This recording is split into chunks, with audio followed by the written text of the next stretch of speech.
Chapter 3044. The Demon's Decision, 6. The old professor's interest was piqued, and he continued to ask, "Tell me, why do you want to study gynecology?"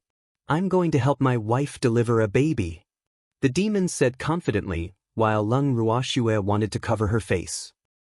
He had to learn gynecology to help his wife deliver? What about the others?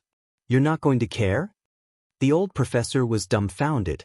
He didn't understand it wrong, did he? "I just want to help my wife deliver the baby. It's none of my business," the demon said calmly. When the old professor heard this, he almost lost his breath and called the ambulance. He opened his mouth and only blurted out after a long while, "Do you know the purpose of learning medicine?" "I don't know, and I don't want to know. I studied medicine to help my wife deliver a baby." The demon was very honest. A doctor has the heart of a parent. The purpose of studying medicine is to save the dying and heal the injured. How can you only care about your wife and not others?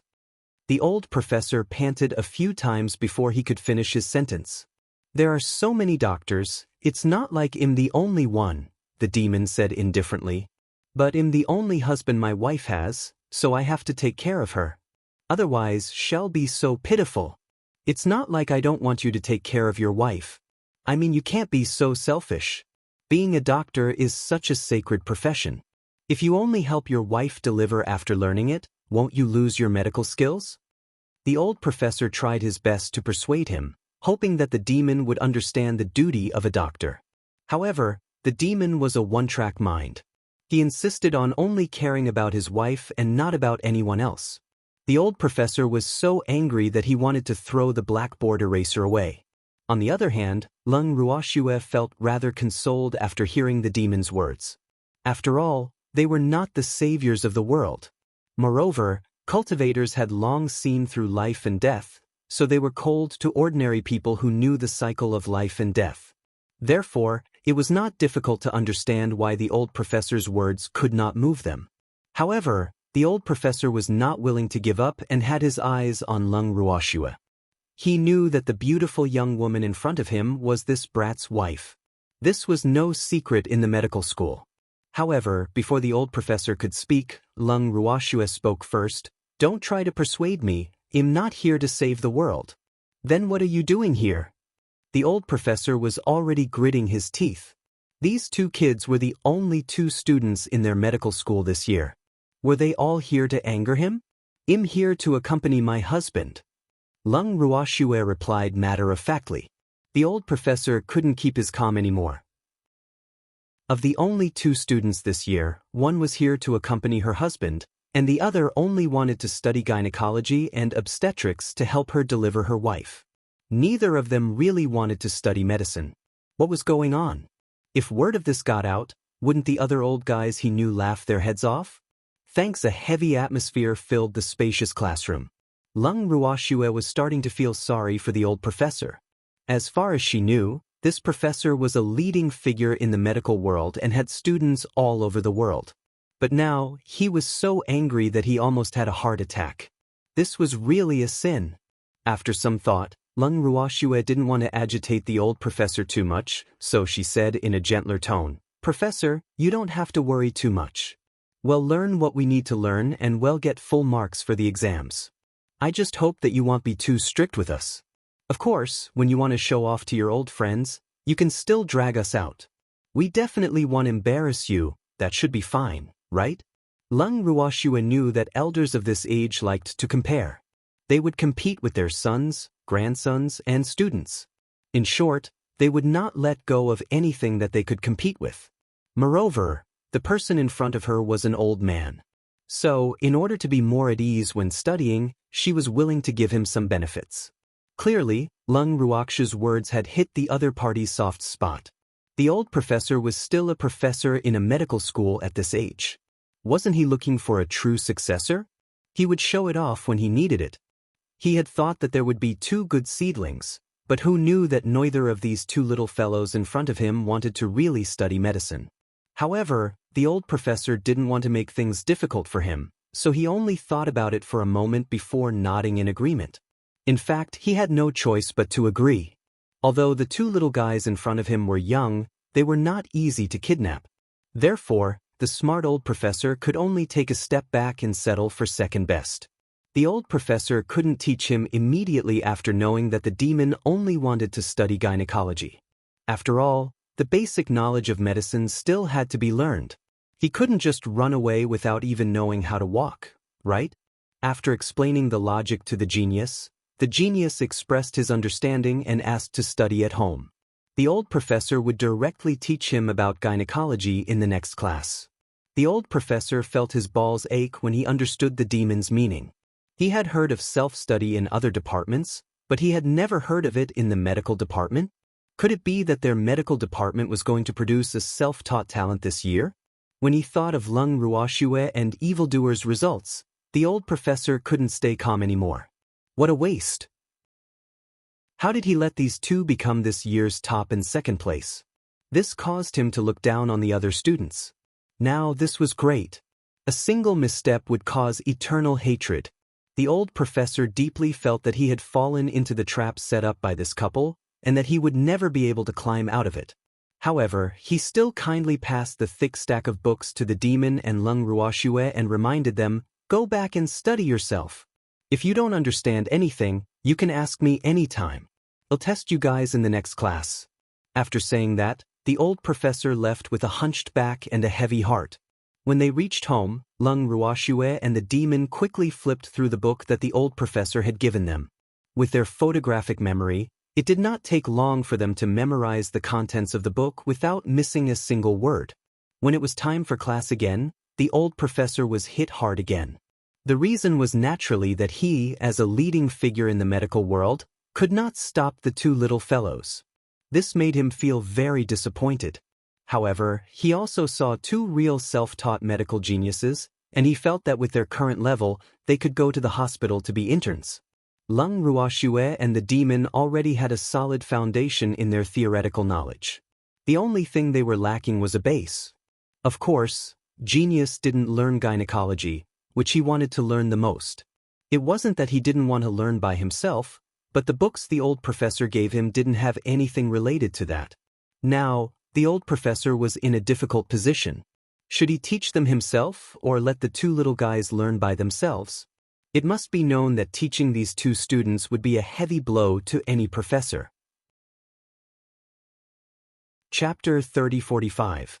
The Demon's Decision, 7. It wasn't good for the students to be too smart. The professors wouldn't feel a sense of accomplishment. The poor old professor was having the same feeling now. After pondering for a long time, the old professor made up his mind and let Lung Ruoxue and the demon go home to self-study. He also instructed them to ask at any time if they had any questions. When she returned home, Lung Ruoxue stared at the thick stack of books in a daze. "Schwer, what's wrong?" the demon asked in confusion. "I feel like we've gone to university for nothing. We've studied on our own." Lung Ruoxue said gloomily, "It's okay. It's just getting into university. It's not troublesome for us." The demon didn't think so. He felt that as long as he could learn what he needed, it would be fine. Who cared if it was self-study or not? And he was currently quite satisfied with this learning method. In the blink of an eye, 2 years of university life passed. The number of times Lung Ruoxue and the demon came to the school could be counted with one's fingers. However, the two of them kept in contact with that depressed old professor.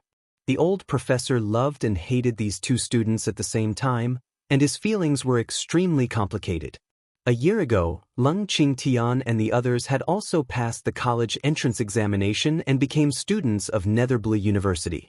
Although Lung Qingtian and the others had applied for different specializations, they all had one thing in common, and that was that they did not like to attend classes every day and preferred to self-study. Their actions made the professors in Netherblue University even more depressed. However, the professors couldn't do anything about it. After all, their results were there.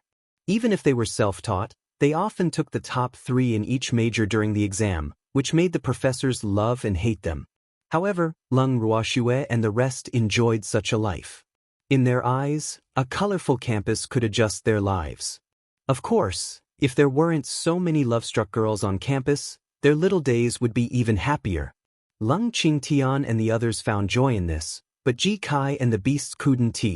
Originally, Ji Kai also wanted to get into a university for fun, but he had failed the college entrance exam twice in a row. This fact made him quite depressed. But luckily, the family members didn't have to go to school every day.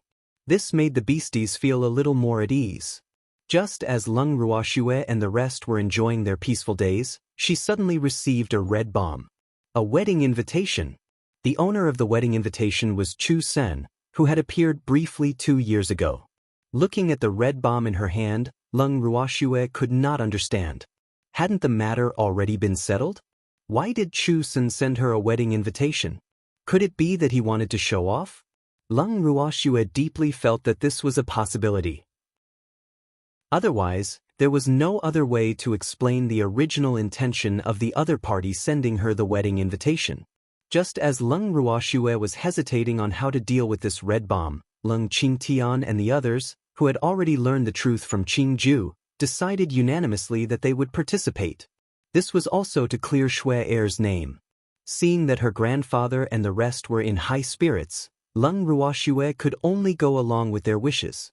On the day of the wedding, Leng Ruoxue was dressed in a red gown, which made her look even more beautiful and moving. The demon and the rest were all dressed in suits and leather shoes, looking extremely handsome. The beasties who were also attending the wedding had all combed their fur and feathers. Every little beastie's fur was smooth and shiny, and they were extremely cute. Thanks. Why did they look like they were there to cause a scene? She believed that with these beautiful men around her, the groom would probably become a shadow of a man. Of course, at this moment, Leng Ruoxue had completely forgotten about her existence. And with their departure, not only would the groom become a decoration, even the bride would become invisible. As there were many people, Leng Ruoxue had specially instructed Ji Kai to rent 2 large buses that could carry 100 people. At first, Ji Kai didn't feel much about renting a big guest to attend the wedding.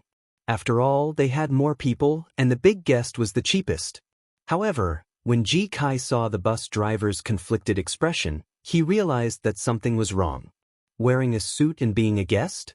Only people like them could think of such a thing, right? However, seeing that everyone was extremely calm, Ji Kai also calmed down. In any case, if it was really embarrassing, he would not be lonely. The bus driver, who was in a dilemma, drove the bus away with an unknown feeling. Chu Sen's wedding was arranged to be held at the Chu family's ancestral home. It was a place where the most powerful families on the planet gathered. When the 2 ordinary buses drove into this high-end, magnificent, and top-grade residential area, the dignitaries living there and the guests who came to attend the wedding were instantly horrified. Where did this guest come from? Why would a Volkswagen bus appear in this place? In fact, not only were the noble families unable to accept what they were seeing, even the bus driver almost couldn't bear it. The strange gazes from outside the car were like 2 sharp knives that pierced straight into the heart of the driver. This really wasn't a place they should be. The driver felt his face burning. Sensing the driver's uneasiness, Leng Ruoxue smiled faintly and said, "Calm down. You guys aren't any worse than anyone else." Leng Ruoxue's words miraculously appeased the bus driver, who was a little anxious. After the bus driver had calmed down, he drove the bus into the temporary parking lot of the wedding banquet. The bus was surrounded by expensive and limited edition sports cars and caverns. The bus driver suddenly felt proud to be in the middle of those high-end cars. After all, not everyone had such an experience. The 2 buses were parked side by side. When the guests who had just arrived saw the bus stop in their dedicated parking lot, they immediately lost their calm. Very quickly, a staff member stepped forward to question the bus driver and arrogantly told him, "This is not a place for you to park." The chauffeur blinked his eyes innocently before turning to look at Leng Ruoxue. Leng Ruoxue smiled faintly and took out an admonishment card from her red pouch for the staff to take a look. Seeing the remonstration request, it was the staff member's turn to lose his calm. She had thought that these people had stopped at the wrong place. Who would have thought that they were really here to attend the wedding? The staff could not understand how a top family like the Chu family could have such a poor relative. The staff member, who was a little confused, had nothing to say after confirming the authenticity of the remonstration. Seeing him like this, the bus driver suddenly became more arrogant. Leng Ruoxue, who was sitting behind the driver, could not help but laugh to herself when she saw the driver's smug look. One should know that even if she were to dress up beautifully to ride on such a vehicle, she would not find it embarrassing at all. What was the big deal? This is called being unique, okay? Chapter 3046, The Demon's Decision, 8. When the door of the bus opened, Lung Ruoxue and the rest alighted elegantly. The indignant onlookers were once again dumbfounded. However, what made them even more dumbfounded was that one of the middle-aged men in a suit and leather shoes was actually holding a sack in his hand. It was bulging and they had no idea what was inside. This image of the other party had once again refreshed their understanding of Lung Ruoxue and the rest.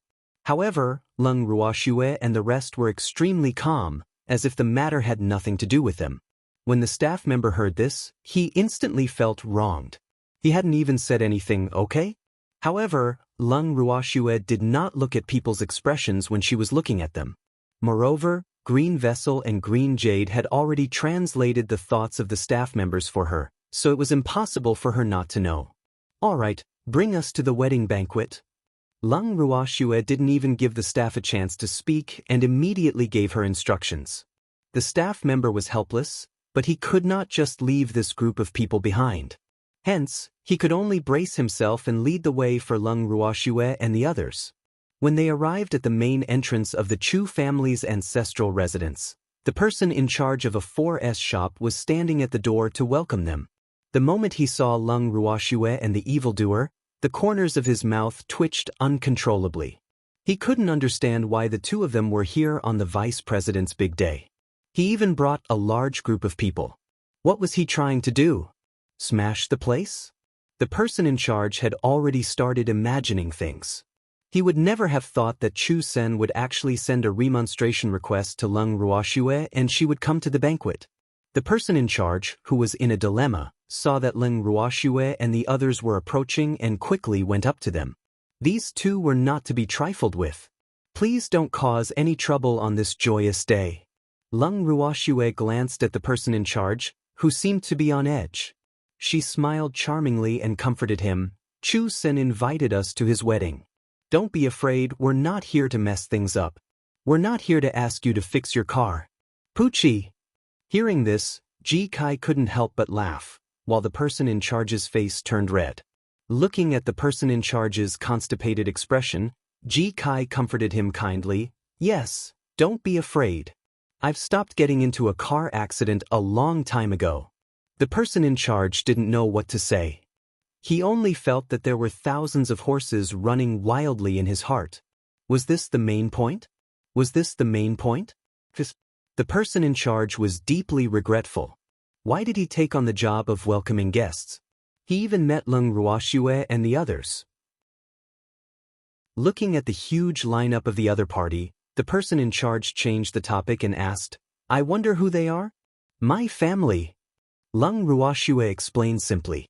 Miss Lung has so many family members. The person in charge was speechless. Each of them was carrying a small animal. Was this the rhythm of a zoo? It's all right, this isn't all.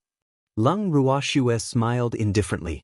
Instantly, the person in charge's polite words were stuck in his throat. After taking a few deep breaths, the person in charge continued, Please come in, Miss Lung and the others.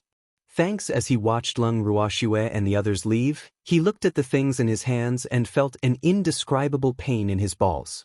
This gunny sack really didn't fit in with such an occasion. It was a pity that Lung Ruoxue and the rest did not care about that. After entering the Chu clan's residence and taking a casual look around, everyone lost interest in the Chu clan's ancestral residence. To be honest, in the human world, such a residence was indeed very attractive. However, Lung Ruoxue and the others were gods. What had he not seen? Therefore, to them, the Chu family was no different from an ordinary house. As such, they naturally did not dare to be interested. They found a corner and sat down, waiting for the wedding to begin. However, no matter how low profile they were, such a large group of handsome men and beautiful women was enough to dazzle the eyes of others. However, Lung Ruoxue and the rest had long gotten used to such worshipful gazes. Hence, they were rather calm. Meow meow. At this moment, The meowing of a cat entered the ears of Lung Ruoxue and the others. Lung Ruoxue could clearly feel a ball of fur by her feet. She lowered her head and saw a little female cat with a golden body snuggling up by her feet. Her light golden eyes were wide open as she looked at her with joy. "Ahua!" Lung Ruoxue said softly as she looked at Song, who was in her arms with a dark expression. "Meow meow." Ahua was very happy that this beautiful sister still recognized it. When Lung Qingtian and the others heard Ahua's domineering name, they couldn't help but carefully size it up. Ahua was said to be Senior Song's pursuer, but unfortunately, it was taken away by its owner. Therefore, the two cats were not fated to meet, and looking at Senior Song's expression, it was obvious that he didn't want to have anything to do with the other party. Just as everyone was fantasizing, two meowing sounds were heard. Following that, Lung Ruoxue and the rest saw a black cat that was about the same size as Ahua appear in their line of sight. The moment the black cat saw Lung Ruoxue, it bared its teeth in an extremely unfriendly manner. Lung Ruoxue did not understand. She had not offended this cat.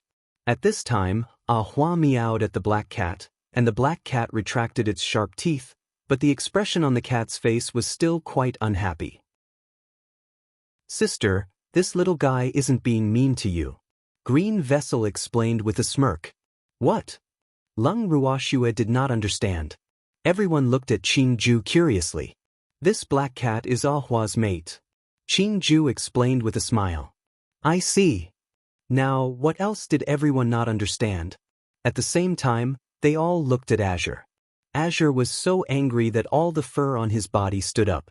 However, before he could get angry, he heard the black cat meow at him in warning, "Stay away from my woman. Your sister. I'm not interested in your woman." The Azure beast roared twice to show that it was very unhappy. How detestable! If it wasn't for Nyo's rule that they couldn't speak human language in public, it would definitely teach this black cat a good lesson. Beast language. This was too painful. Chapter 3047, Graduation Internship, 1. Then stay far away from my woman. The black cat shouted. Song calmly looked at Ahua and then at his own Nyo. He was a little speechless. "I'm not close to your woman." At least at a safe distance, Ahua definitely wouldn't be able to pounce on him, so Song really felt that his innocence was still guaranteed. Unfortunately, the black cat didn't think so. It meowed angrily, "You shouldn't have appeared in the first place." When Azure heard this, he couldn't help but roll his eyes. "You think I want to appear? It's all because your Ahua's master sent an invitation to my Nyo. Otherwise, I wouldn't even bother to come." After saying that, Song Huan arrogantly raised his fluffy little head, putting on a noble and cold expression. With Green Vessel's real-time translation, everyone could understand the interaction between Song and the black cat. However, this fact made everyone sigh. It seemed that no matter where and when, there would always be people who were jealous of each other. While watching the show, the crowd also expressed deep sympathy for the black cat on that Song bar. Then they looked at Ahua at the same time. They were very curious about how the little female cat would react in the face of the new and old love. Seeing that the black cat was so angry that it couldn't speak and its small body was panting, Ahua went forward and gently rubbed the black cat's small body and comforted it by meowing, "Ah hey, that's all in the past. Why are you still so calculative?" Hearing this, the black cat couldn't help but widen its round eyes. It wanted to roar at Ahua but couldn't bear to, so it could only look at Song sullenly. In the face of the black cat's sudden grievance, Song's forehead couldn't help but be filled with black lines and secretly complained, was this pretending to be pitiful? However, it was happy to see that Ahua was taken. After thinking about it, Song comforted, "Ah hey, right? Don't worry, I'm not interested in your Ahua. I'm here to attend the wedding with Nyo, so you don't have to treat me as an enemy, really." It was rare for Azure to be kind, but whether or not the other party would listen to him was none of his business. The black cat listened to Song's words and stared at Song for a long time. Finally, it meowed to Ahua, "Ahua, follow me." Although Ahua was reluctant to leave, it still gave the black cat face and walked away with elegant cat steps, looking back 3 times with each step. Looking at Ahua's reluctant eyes, Leng Qingtian and the others didn't know what to say. It was just an ordinary kitten, yet it had such rich feelings. Obviously, Song had already become a cinnabar in Ahua's heart. After this small interlude, Leng Ruoxue and the others fell silent for a moment. But luckily, the wedding was about to begin. The guests at Chu Sen's wedding were either rich or powerful.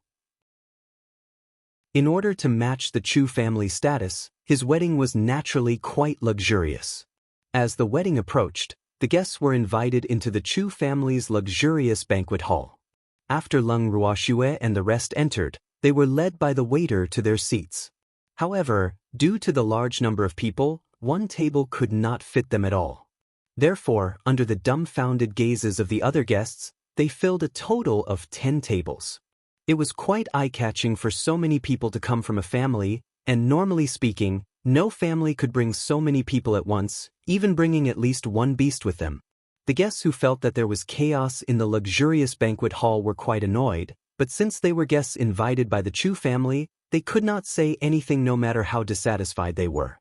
However, they secretly gave the Chu family's poor relatives the middle finger and were also dissatisfied with the Chu family.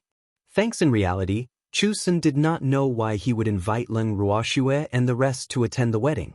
However, he did. More importantly, he did not expect Leng Ruoxue to be willing to come. She even brought so many family members and beastie along. Even though Madame Chu was satisfied with Leng Ruoxue, she could not bring herself to be happy when she thought of her younger sister. It wasn't easy for his son to get rid of that person's shadow and was willing to find a woman to marry. But now, the wedding had provoked those people again. It was best if nothing happened to the wedding. Initially, Madame Chu did not agree to invite Leng Ruoxue and the others. However, her son insisted on inviting them.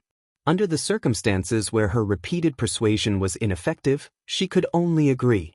Besides, she was also hoping that the other party would not come. Who knew that she would still miscalculate? Now, Madame Chu's heart was at a loss. However, what was meant to come would come. When the auspicious time came, Madame Chu could not avoid it. As the host spoke, Madame Chu, the man's parent, braced herself and went on stage. Madame Chu, who was standing on the stage, did not dare to look around, afraid that she would meet Leng Ruoxue's eyes. In comparison, Chu Sen was much calmer. As Chu Sen led the bride into the banquet hall with the accompaniment of the wedding march, he saw Leng Ruoxue at first glance. It couldn't be helped. Leng Ruoxue's red dress was simply too dazzling. When he saw Leng Ruoxue, Chu Sen was still in a daze for a moment. If it wasn't for the best man behind him gently pushing him, he would have stopped in his tracks. The beautiful bride also felt that something was wrong with Chu Senator when she followed his gaze. She almost exploded. P&D-N-O-V-1. Co. M to be more precise, he had seen photos of this woman and Chu Sen together. As the current one, she was always sensitive towards the ex of the person she loved. Especially when she saw Leng Ruoxue dressed in bright red, she instinctively felt that the other party was here to cause trouble. At the thought of this, the bride held Chu Sen's arm tightly and stood up straight in a show of force. Then, she raised her head and chest and deviated from the normal route, walking towards Leng Ruoxue's table. The wedding host was dumbfounded. What was going on? This didn't happen during the rehearsal? How could the bride add scenes without permission? Chu Sen was also at a loss. He let the bride pull him as he walked closer to Leng Ruoxue. Towards Leng Ruoxue, Chu Sen's heart was complicated and tangled. Who asked this face to be exactly the same as his ex-girlfriendess? Moreover, even though he was the one who broke up with the other party's sister, he still felt a little anxious even now. It could be said that at the moment of the breakup, he really felt that the two of them were not suitable for each other and gave up the idea of changing the other party. However, after a period of separation, he still felt a little reluctant to part. This feeling was different from Ahua's. To Ahua, Song was the cinnabar in its heart that it could not get. On the other hand, Leng Ruoxue's sister, who looked exactly the same, was a treasure that he had once obtained but had no choice but to give up. Chapter 3048, Graduation Internship 2. It was precisely because of this tangled feeling in his heart that when the bride pulled him towards Lung Ruox's table, he actually didn't stop her. The best man and bridesmaid behind him wanted to stop them, but they were too slow. The young couple had already gone off track. The evil demon and the others didn't take it seriously at all when they saw the bride and the groom coming to their table. They didn't know much about the other party's wedding procedures and thought that it was normal. Only Lung Ruoxue was slightly surprised. However, she was very calm. The moment the bride arrived in front of Lung Ruoxue, she asked directly, "You're my husband's ex-girlfriend?" The scene was silent. Lung Ruoxue blinked, then blinked again. Was it all right to say this so directly? No. Lung Ruoxue said after a short pause. After hearing her words, the guests present suddenly recalled something and looked at Lung Ruoxue with a strange expression. Many people had long heard of Chu Sen's ex-girlfriend. After all, Chu Sen's fierce ex-girlfriend was too famous in the upper-class society. Of course, it was not a good reputation, but as time passed, they had almost forgotten about her existence. If the bride had not suddenly mentioned her today, they would not have even remembered her. But now, naturally, more people wanted to watch a good show. Not. Even when the bride testified, Lung Ruoxue still denied it. What? Are you embarrassed?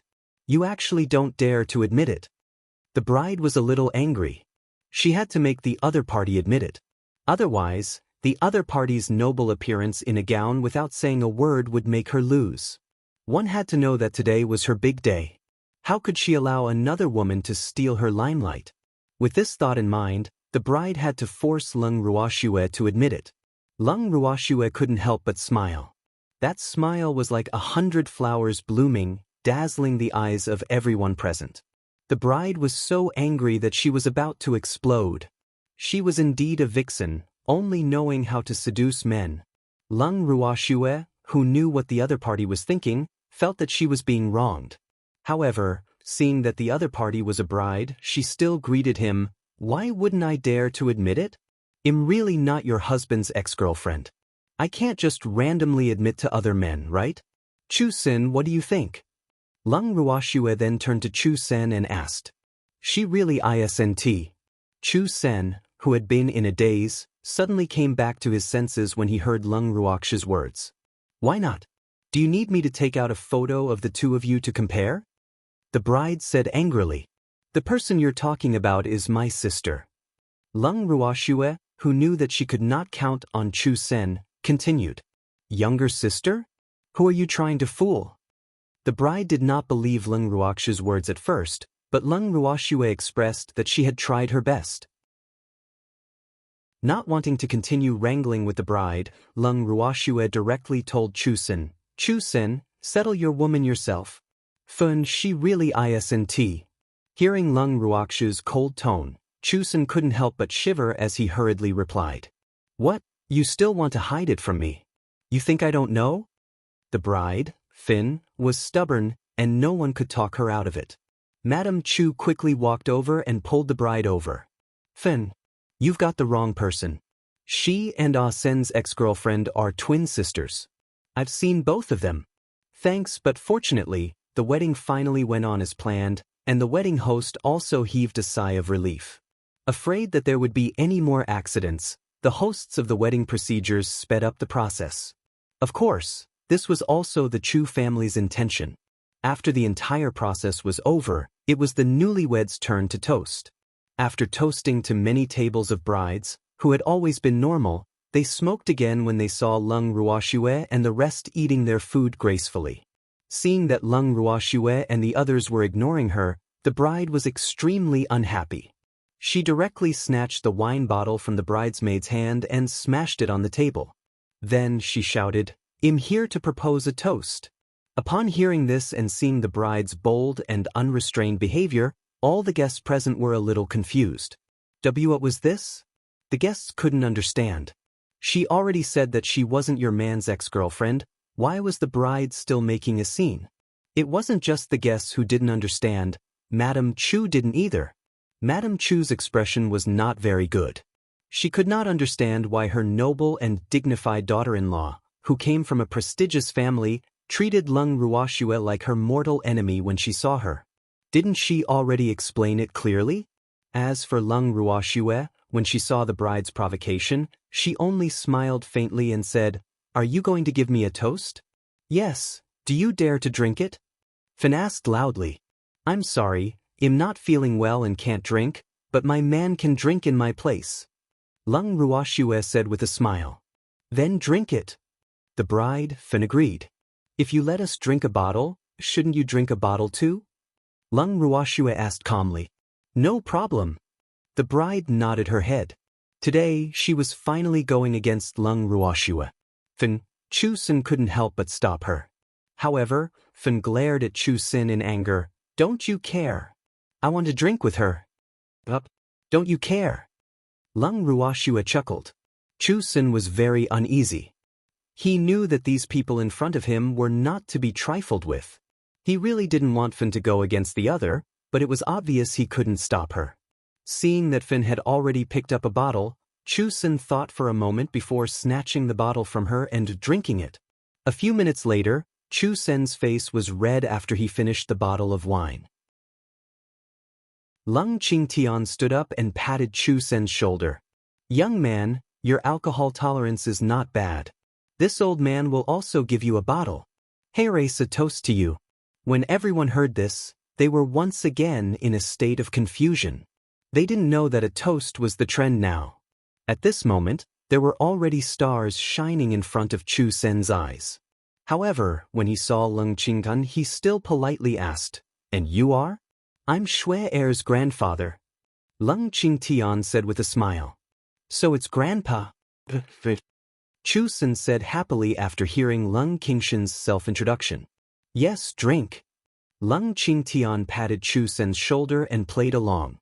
In a short while, Chu Sen had another bottle of wine, and his face was even redder. Lung Qingtian, on the other hand, was unaffected. After finishing the bottle, he sat down calmly. Chapter 3049. Graduation Internship 3. Lung Ruhan then stood up.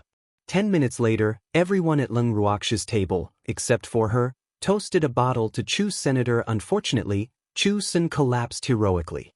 The bride, Fin, paused at the sight before continuing to drink. The best men and bridesmaids felt a headache coming on. Since the groom was already drunk, the bride could not be drunk as well. Therefore, the job of drinking fell to the best man. The poor groomsmen fell down one by one under Lung Qingtian and the others' continuous drinking.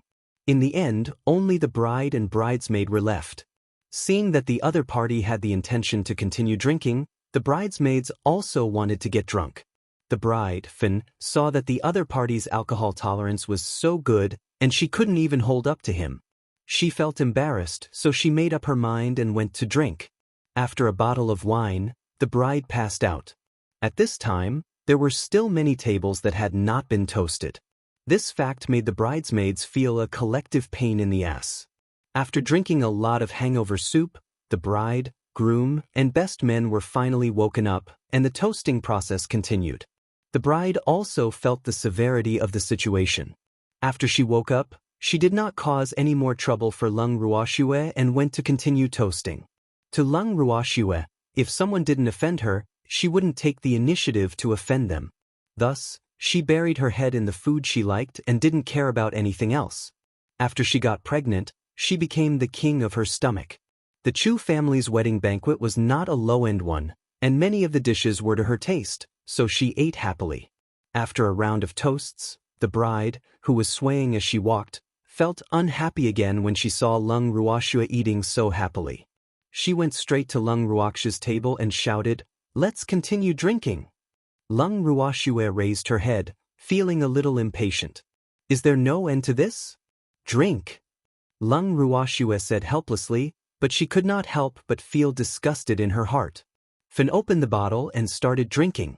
Lung Ruoxue and the rest did not say anything and just watched. After one bottle, the bride fell down again. "You still want to drink?" Looking at Chu Sen, Lung Ruoxue raised her eyebrows and asked. "No, I'm not drinking anymore." Chu Sen quickly waved his hand and hung up. Lung Ruoxue nodded and thought, "At least you know your place." However, even though Chu Sen said he wasn't going to drink, He still stood by her side and didn't want to leave. This made her quite annoyed. Looking at Chu Sen's hesitant expression, Lung Ruoxue couldn't help but ask, "What's the matter?" He asked. "No, no," Chu Sen said softly. "He's still standing?" Lung Ruoxue was speechless. After hesitating for a while, Chu Sen finally asked, "How is she?" "Who is it?" Lung Ruoxue played dumb. "Thanks, very good," he said. Lung Ruoxue replied simply, "Then I'm relieved." Chu Sen was a little disappointed. Live well with your wife. The past is in the past." Lung Ruoxue consoled him kindly. Chu Sen nodded. He wanted to lead a good life, but he would occasionally think about it. However, Lung Ruoxue was obviously not willing to continue this topic with him. She put on a look that kept strangers away and used her actions to chase him away. Chu Sen was still tactful.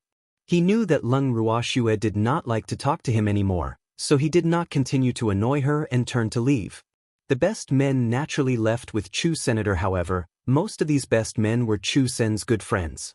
Hence, they were very curious about Lung Ruoxue, who looked exactly like Chu Sen's ex-girlfriend.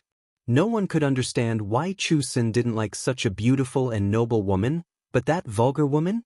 I heard that the sisters' names are very similar, but their personalities are different. It's really amazing. With a trace of curiosity towards Lung Ruoxue, the groomsman couldn't help but take a few more glances at her. Instantly, the demon was unhappy. Was his woman for others to see?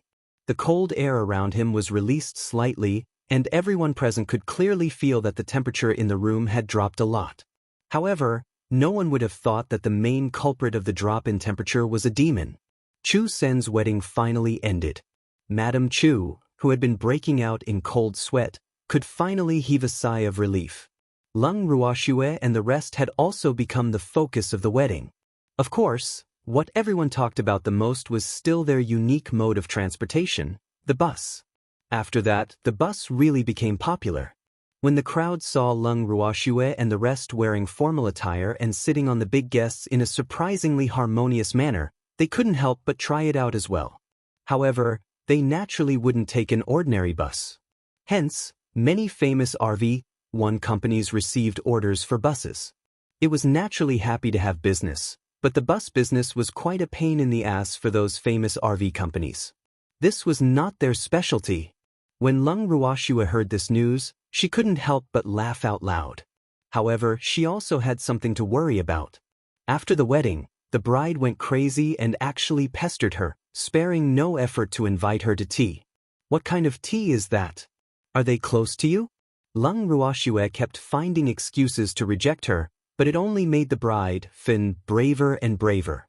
In the end, Lung Ruoxue had no choice but to agree to the other party's invitation. Sitting in a high-class restaurant, Lung Ruoxue and Fin stared at each other in dismay. The demon and Chu Sen, who were sitting at the side, did not say a word. The demon didn't want to say anything, but Chu Sen didn't know what to say. Earlier on, Lung Ruoxue had already warned him to keep an eye on his wife. Unfortunately, his wife did not listen to him and insisted on treating her to a meal and chatting. He was rather helpless about this. Yes, Fen's tea had turned into dinner, and it was Western food. Not only that, she even took the initiative to order food for Lung Ruoxue and her husband. Chu Sen's face reddened at Fen's actions. But he couldn't do anything about Fen's insistence. In reality, Fen acted on her own initiative because she didn't believe Lung Ruoxue's words. She felt that the other party was lying to her and that Lung Ruoxue was Chu Sen's ex-girlfriend. Thus, her series of actions were all to test and verify. Lung Ruoxue understood Fen's thoughts, so she didn't expose her. She felt that since the other party didn't believe her, she would just let her verify it. Her only hope was that the other party would stop pestering her after the verification. She really didn't want to deal with such a willful woman. Chapter 3050, The Extraordinary Principle, 1. After the dishes were served, Lung Ruoxue and the demon ate their food elegantly, causing Fen's eyes to widen. The table manners of these two were too standard, even better than those of the so-called nobles. Fin felt inferior as she looked at herself. Fin watched in a daze as Lung Ruoxue and the demon finished their dishes one after another. She didn't have any appetite at all. She was too defeated.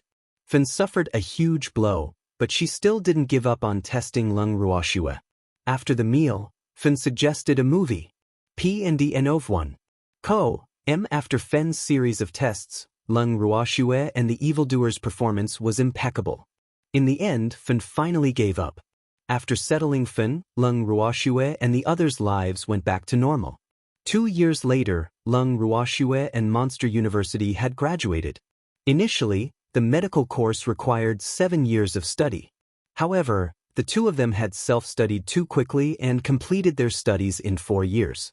This made the old professor, who had both loved and hated Lung Ruoxue and the demon, love and hate even more. Of course, what he did not know was that they had deliberately slowed down their graduation speed. Otherwise, the two of them would have graduated in less than 2 years. After they graduated, the old professor arranged for the two of them to do an internship in the largest hospital. Initially, the two of them didn't want to go, but when they heard that they didn't want to do an internship, the old professor wanted to cry in front of them. Helpless, Lung Ruoxue and the demon could only agree. However, they had also discussed the conditions with the old professor. They could do an internship, but the working hours and content would be up to their mood. The old professor would have flown into a rage if someone else had made such a request. However, the other party was his beloved disciple, and he knew how slow they were, so he didn't dare to refuse. Just like that, Lung Ruoxue and the demon became interns at the largest hospital on planet Indigo. Of course, it was just in name. On the day they entered the hospital for their internship, both of them had already discussed with the hospital director that they would only be doing it in name. They would not be on duty and would not see any patients. When the director heard what the two of them said, he was stunned for a long time and could not come back to his senses. These two could be considered as his juniors. In recent years, there were very few students who could graduate from the medical school of Netherblue University. He had been looking forward to it and had finally gotten 2 interns through the back door of the old professor, but what did these two tell him? Not working? Not seeing patients? Then wouldn't his efforts be in vain? Although his hospital was the largest on planet Indigo, it was a public hospital, so the treatment of the doctors was not the best on the entire planet. Therefore, in order to snatch 2 doctors from him, he had offended many colleagues. Now, the 2 doctors he had snatched over with great difficulty were telling him that they were not on duty and did not see patients. This would definitely not work. After being depressed for a long time, the director couldn't help but ask, "I can understand that you don't want to work, but if you don't want to see a doctor, why are you studying medicine?" "I learned it from my husband," Lung Ruoxue said with a smile. "I'm here to help my wife deliver a baby," the demon said. This was the first time the director had heard of such a thing. The old professor had not told him about this situation, so he was stunned again. While he was still in a daze, Lung Ruoxue and the demon took the opportunity to slip out of the director's office and return home. When the dean finally came back to his senses, the 2 cunning juniors had long disappeared. Thanks no. He had to find them. After asking the old professor where Lung Ruoxue and the evildoer lived, the dean had personally come to visit. This was the first time he had come to Lung Ruoxue and the demon's residence. The dean, who had originally wanted to be calm and composed, was actually quite calm at the start. However, when he saw that other than Lung Ruoxue and the demon, the entire family was filled with handsome men and beautiful women, he could no longer remain calm.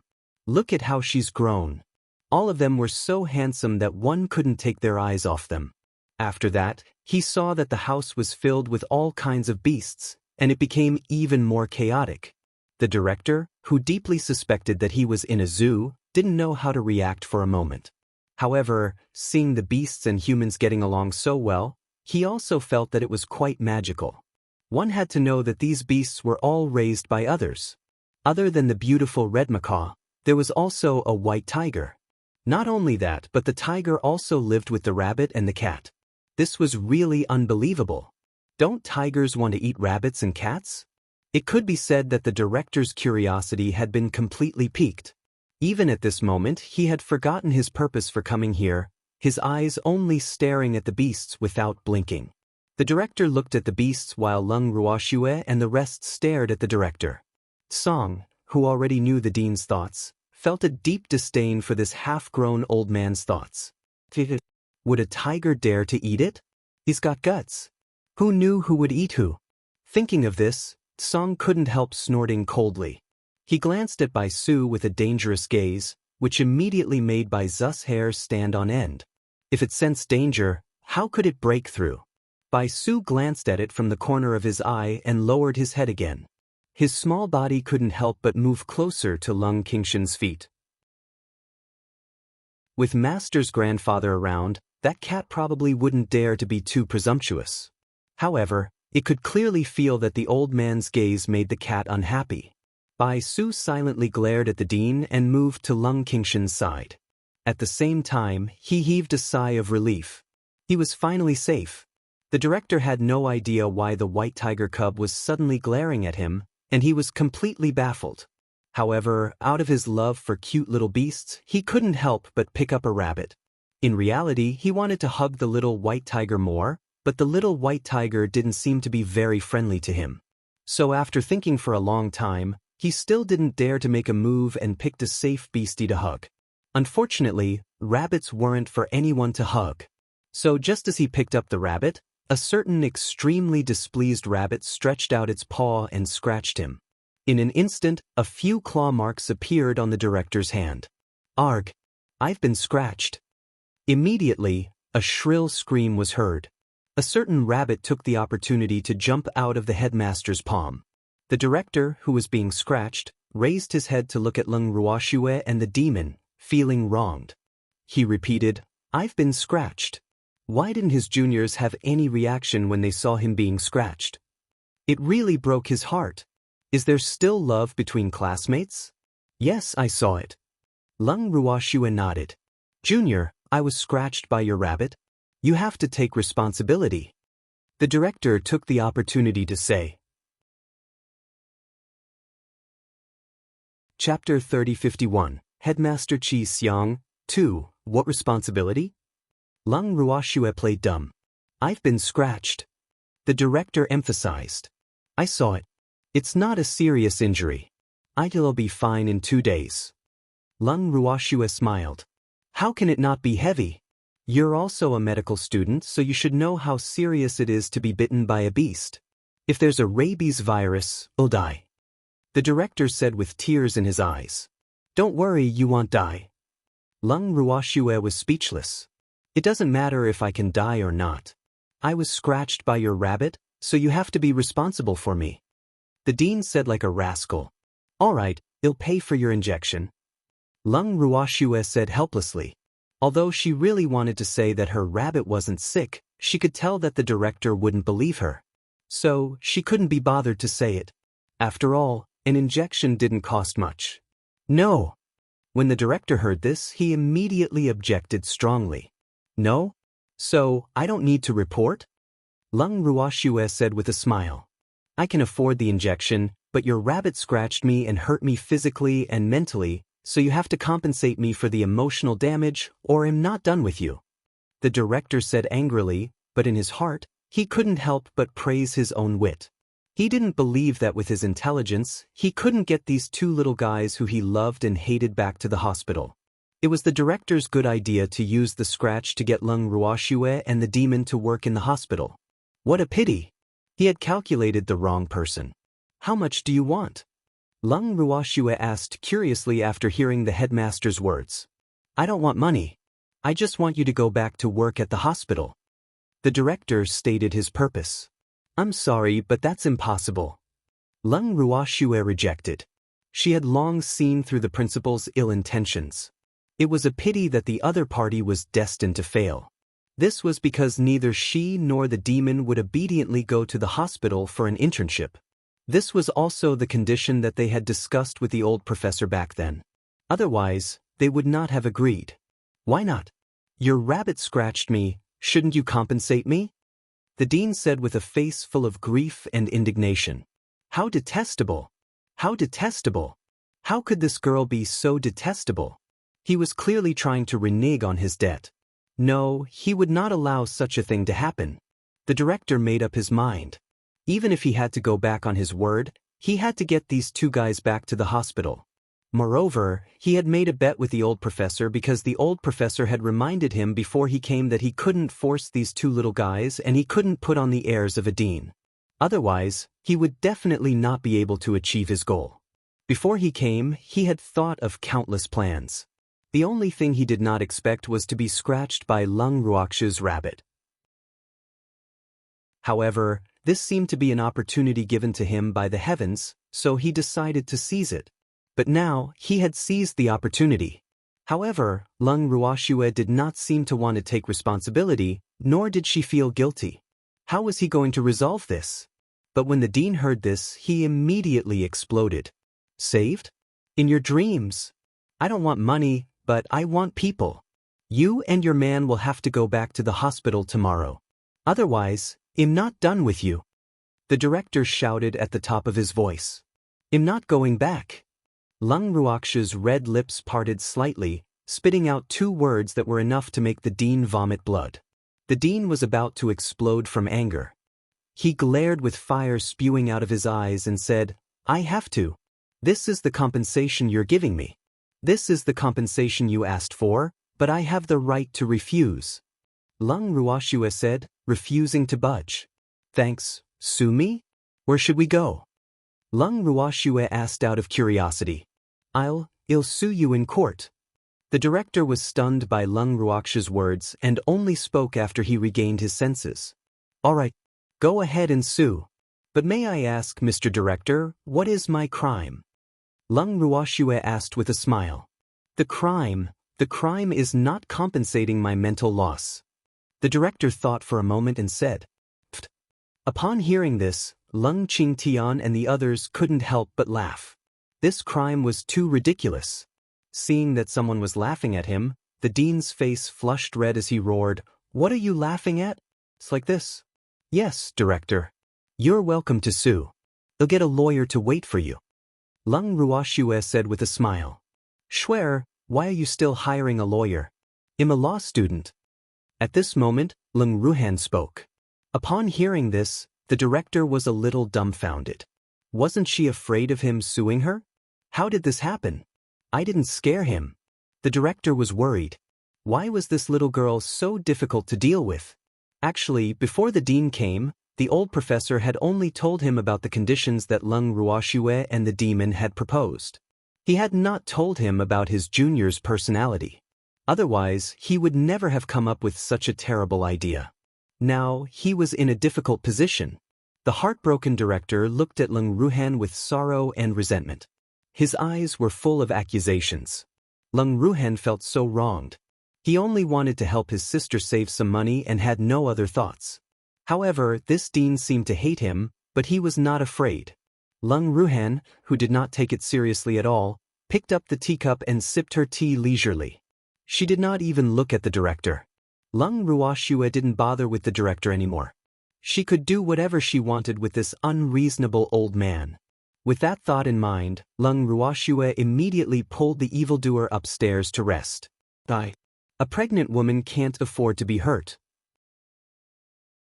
I'm always sleepy. Lung Ruoxue had not forgotten that she was pregnant. Hence, she would not shortchange herself. Seeing that Lung Ruoxue and the demon had returned to their rooms, Lung Qingtian and the rest exchanged glances and followed them upstairs. In an instant, only the lonely headmaster and Ji Kai were left in the large living room. Of course, there were also the spirit beasts.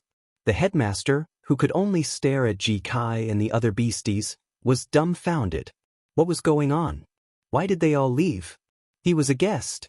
Was it okay to leave the guest in the living room and go back to her room? The director couldn't accept this fact, but he was interrupted by Ji Kai just as he said two words. Director, do you really want to sue my master and his wife? Ji Kai said helplessly. Of course.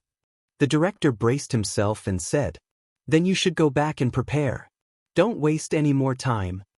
Ji Kai asked him to leave. After sending this guy away, he could go back and take a nap. The dean didn't want to leave just like that. He hadn't even achieved his goal yet. Moreover, what was there to sue? Who would complain to the court after being scratched by a rabbit? He just wanted to scare the little girl, but the current situation was obviously different from what he had imagined. Chapter 3052, Headmaster Chi Xiang, 3. The dean felt even more worried. He couldn't help but glance at Ji Kai, but Ji Kai didn't look at him. He even turned his head to the other side. In the end, Bai Su couldn't stand it anymore and walked directly to the dean, brandishing his sharp claws and threatening him. The director's heart started to beat wildly as he looked at the white tiger cub's unkind gaze and expression. However, as an adult, he would never be frightened by a white tiger cub. Seeing that he didn't scare the other party, Bai Su roared a few more times, then opened his mouth wide and bit at the dean. This time, the dean was greatly shocked and ran away. Bai Su chased after the director relentlessly until he reached the gate before he stopped. At this time, the director had already escaped from the courtyard. Seeing that the white tiger cub didn't chase after him, the director finally relaxed. However, he could clearly feel that the expression on the little white tiger's face seemed to be mocking him. That's impossible, right? The other party was only a tiger? How could he make a mocking expression like a human? The director deeply felt that his eyes were playing tricks on him. This was absolutely impossible. Although he did not complete his task of persuading the white tiger to surrender today, the director was still scared when he saw the little white tiger guarding the door with a faint smile. He didn't dare to go in again and turned back every 3 steps, leaving reluctantly. Only when the director's figure was out of sight did Bai Su turn around and return to the living room with relief. After the dean left, he gave himself an injection and then went to find the old professor. The old professor looked at his dejected student with an expression of understanding. Failed. The old professor said indifferently, "Today is only the first day. I won't give up so easily. I believe that he'll be able to convince those 2 little fellows in time." The director, who had been depressed for a while, suddenly clenched his fists and said as if he had been injected with chicken blood, "Then I'll wish you good luck." The old professor said disapprovingly.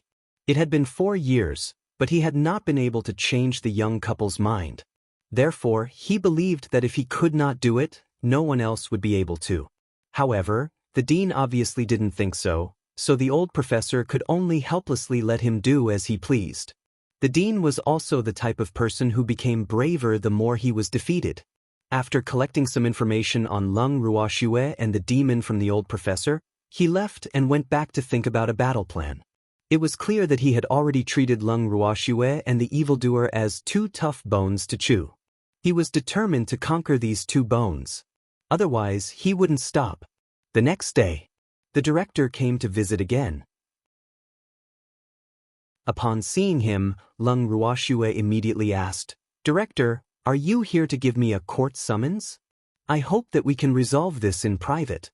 The hospital director said after a moment of silence. "Oh, then how do you want to dissolve it? I can consider all the other conditions except for an internship in the hospital." Lung Ruoxue left. "Thanks, I'm sorry, I can't agree to this request. I've already told the professor that the working hours and content are up to our mood, so we can go to the hospital whenever we want." Lung Ruoxue made her words very clear. "Even so, you can't just skip it for a day," the headmaster said with a bitter face. He had been so worried about Lung Ruoxue and the demon for the past 2 days that his hair had turned white. "Why can't I?" Lung Ruoxue blinked her innocent eyes and pretended to be confused. As a doctor, other than having a solid foundation in theoretical knowledge, what's more important is practice. You've studied for 4 years, but you only have theory, but you haven't come into contact with practice at all. You can only become a real doctor after an internship. The director persuaded him with all his heart. "We don't need practice. Theory is enough." The demon said, "It's not enough. Theory is definitely not enough.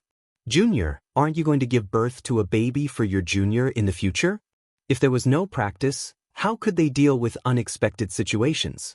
You have to know that it's extremely dangerous for a pregnant woman to give birth, and if there's a slight mishap, it's possible for 1 person to die and 2 lives to be lost. Have you thought about all this?"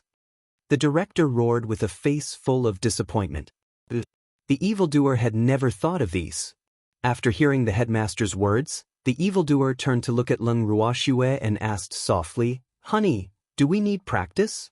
"I don't need to," Lung Ruoxue said with certainty. They were gods, and situations that ordinary people would encounter would not happen to them. Hence, there was no need to worry. "Lung Ruoxue, how can you joke around with your own body?" After hearing Lung Ruoxue's words, the director was infuriated again. When Lung Ruoxue heard this, she smiled calmly and said, "Director, how could I joke about my body? We really don't need practice." Seeing how resolute Lung Ruoxue was in her words, the director couldn't help but say angrily, "You've been studying medicine for 4 years. Are you really going to waste it like this? It's not to the extent of being wasted, but it will still be useful in the future." Lung Ruoxue's smile was very rippling, but the dean did not want to see Lung Ruoxue's smile at all. It was too piercing, wasn't it?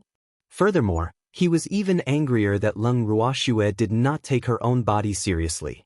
"You guys also think that they don't need any practice?" Seeing that he couldn't convince Lung Ruoxue and the demon, the dean turned his attention to Lung Qingtian and the others. Lung Ruoxue's grandfather and brother were here, so they should be worried. Who knew that after he asked this question, Lung Qingtian and the others would shake their heads in unison. Instantly, the dean was so angry that he couldn't speak. After adjusting his mood with much difficulty, he still wanted to persuade others. However, Lung Qingtian and the others didn't give him the chance. Under the dean's dumbfounded gaze, they all turned around and went upstairs. The headmaster was dumbfounded. Lung Ruoxue looked at the headmaster with sympathy and said honestly, "Director, don't waste your effort. I'm the head of the family." In other words, no one could convince her. Upon hearing this, the director's worry intensified. This time, there was no need for Bai Su to chase and bite him. The director left on his own like a walking corpse. For the next few days, the director did not appear, causing Lung Ruoxue to think that the other party had already given up. She was also happy to stay at home to nurse her pregnancy. Half a month later, the dean, who had disappeared for a period of time, came to visit again. This time, he didn't waste any words. The moment he saw Lung Ruoxue, he immediately burst into tears. That sharp cry frightened everyone in the villa. The crowd and the beasties all looked at the headmaster in horror, very much wanting to know what he was up to. However, with a tacit understanding, the crowd and the beasts did not speak first. After crying for a while, the headmaster saw that no one was paying attention to him and stopped crying. He choked out, "You guys are really too unsympathetic. I'm crying so miserably and no one actually cares about me." Chapter 3053, Lung Ruhan's Peach Blossom, 1. "I'm sorry, we're not close to you," Lung Ruhan hurriedly said after hearing this. "Can't you care if you're not close? How can you do this?" The dean said angrily, "Of course I don't dare to care. What if you cling to us?" Lung Ruhan said matter-of-factly. Seeing the other party being so direct, the dean couldn't help but secretly think, "I just want to rely on you. You cunning guys." It was really too detestable. He had not shown himself for the past half a month. In fact, he had been thinking of a countermeasure. After thinking about it, in addition to his initial understanding of Lung Ruoxue and the evildoer, he truly felt that since the hard approach did not work, he should use the soft approach and pretend to be pitiful. However, this act of pity didn't seem to move them. This group of cold-blooded animals. The dean felt indignant. He had already visited the thatched cottage, no, the villa 3 times. How could they not be moved? When he thought of this, the director was really sad. In the end, the director made up his mind and roared, "Lung Ruoxue Yechen, I'll ask you for the last time, are you going to do your internship in the hospital?" "I'm not going." Lung Ruoxue's will was firm. "You're not going? If you don't go, I'll—" the director stammered, not even able to complete his sentence. How naive. He was too naive. "I'll die for you to see," the hospital director said ruthlessly. "Do you have to do this?" Lung Qingtian couldn't take the director's threat. Wasn't this dean a little too weird? Why did he have to make Shui-er and her husband go to the hospital? Lung Qingtian could not understand. However, when Lung Ruoxue heard the headmaster's threat, she could not help but laugh. Director, you're not anyone to me. Don't you think it's ridiculous to threaten me with death? Laughable? Are you really not going to help? The hospital director felt uneasy. Congratulations, you're right. Lung Ruoxue nodded. When the headmaster heard this, he stared at Lung Ruoxue's beautiful eyes, wanting to see if she was forcing herself. However, after looking for a while, he realized that this little girl's eyes were clear and she was obviously serious. For a moment, the dean was in a difficult position again. After hesitating for a while, the director decided to take a gamble. So in the next moment, he directly crashed into the snow-white wall. Lung Qingtian took a look. What would happen if they really bumped into this? In a flash, Lung Qingyun grabbed the director by his collar and said with a speechless expression, "This dean, even if you really want to die, don't die in my house. Don't you know that this is very unlucky?" These people were truly cold-blooded and heartless. Thanks he had been the dean for more than 10 years, and he was considered a person of status and position on the Indigo planet. But now, how could he be forced to this point by these two little fellows? Although everything he did was to achieve his goal, it was obvious that he would not be affected by force or persuasion. While the dean was feeling depressed, Lung Ruoxue had already made a call to the old professor. She only said that the dean wanted to commit suicide, and the old professor only heard a beeping sound. Half an hour later, the old professor arrived. First, he scolded the dean. Then, the old professor took the dean away. Lung Ruoxue's side finally had some peace. Without the weirdo, the director, Lung Ruoxue, and the others could do whatever they wanted. After the dean was taken away by the old professor, he unwillingly followed the old professor home. When they arrived at the old professor's house, the old professor looked at the dean and couldn't help but curse. "Do you have a pig brain? You actually want to commit suicide? Professor, I'm just scaring the two kids. I'm not really going to die."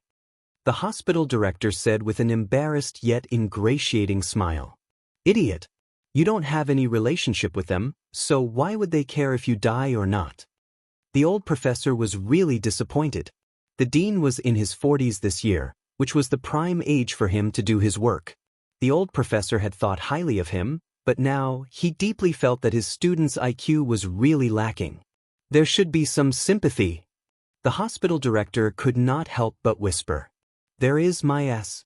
If that pair of cold-blooded little fellows had sympathy, I would have long succeeded. You don't know. In the past 4 years, I've been fighting with those two little things many times. I've even used all kinds of cute and pitiful acts, but it's useless. Those two little things still care about me and don't put me in their eyes at all. They're already like this to me, let alone you? How many days have you known them? You want to settle them? Keep dreaming."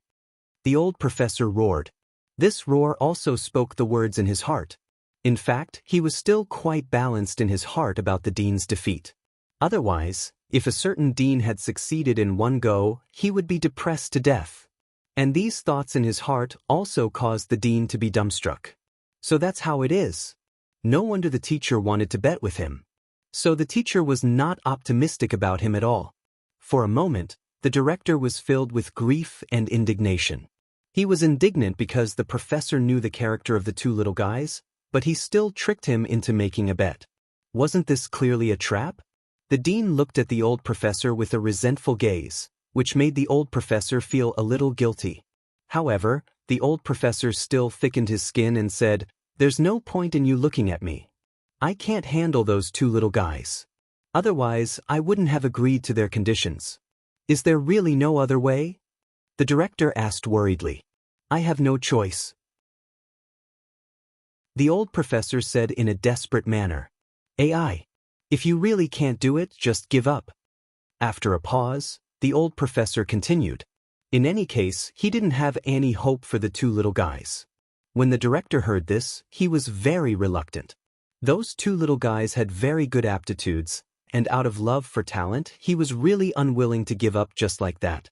However, he had used both soft and hard tactics and thought of all the possible solutions, but his juniors just wouldn't budge.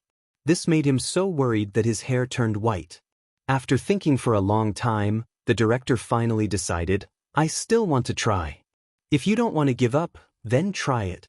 But don't threaten her with suicide anymore, it's useless. The old professor warned. I won tea, the director said, a little embarrassed. Committing suicide had almost become a disgrace to him. So, it was a stain that could not be washed away. After a long talk with the old professor, the dean returned home. The hospital director's wife was very surprised to see her husband in low spirits when she returned home. After asking, the madam couldn't help but laugh. The director was a little angry and glared at his wife, who was gloating over his misfortune. The hospital director's wife coughed a few times in embarrassment before she whispered something into her husband's ear. Chapter 3054, Lung Ruhan's Peach Blossom. 2. Immediately, the director's eyes lit up. The director looked at his wife excitedly and said, Madam, you really are my think tank. Why didn't I think of that before? You're too thick-hearted, we women are the best at socializing. The hospital director's wife said with a little pride. Yes, madam, I'll leave Lung Ruoshue to you. You must find a way to get her for me. The dean's eyes sparkled. Don't worry, I'll do my best. The hospital director's wife promised. The next day, the hospital director's wife personally came to visit. When Lung Ruoshue, who was in the living room with her grandfather and the rest, heard that a beautiful middle-aged woman wanted to see her, she was astonished. Other than Madame Chu, she did not know any other middle-aged women. However, she still asked Ji Kai to invite him in. The hospital director's wife entered the room. When she saw Lung Ruoshue for the first time, she was so stunned that she did not say anything for a long time. When she finally regained her senses and looked at the other people, she continued to be in a daze. The hospital director's wife only recovered after a long time. At the same time, she couldn't help but complain in her heart. Why didn't her husband tell her that this little girl was so devastatingly beautiful? She wasn't prepared for this at all, and now she had lost her composure. The hospital director's wife looked at Lung Ruoshue with some hidden bitterness.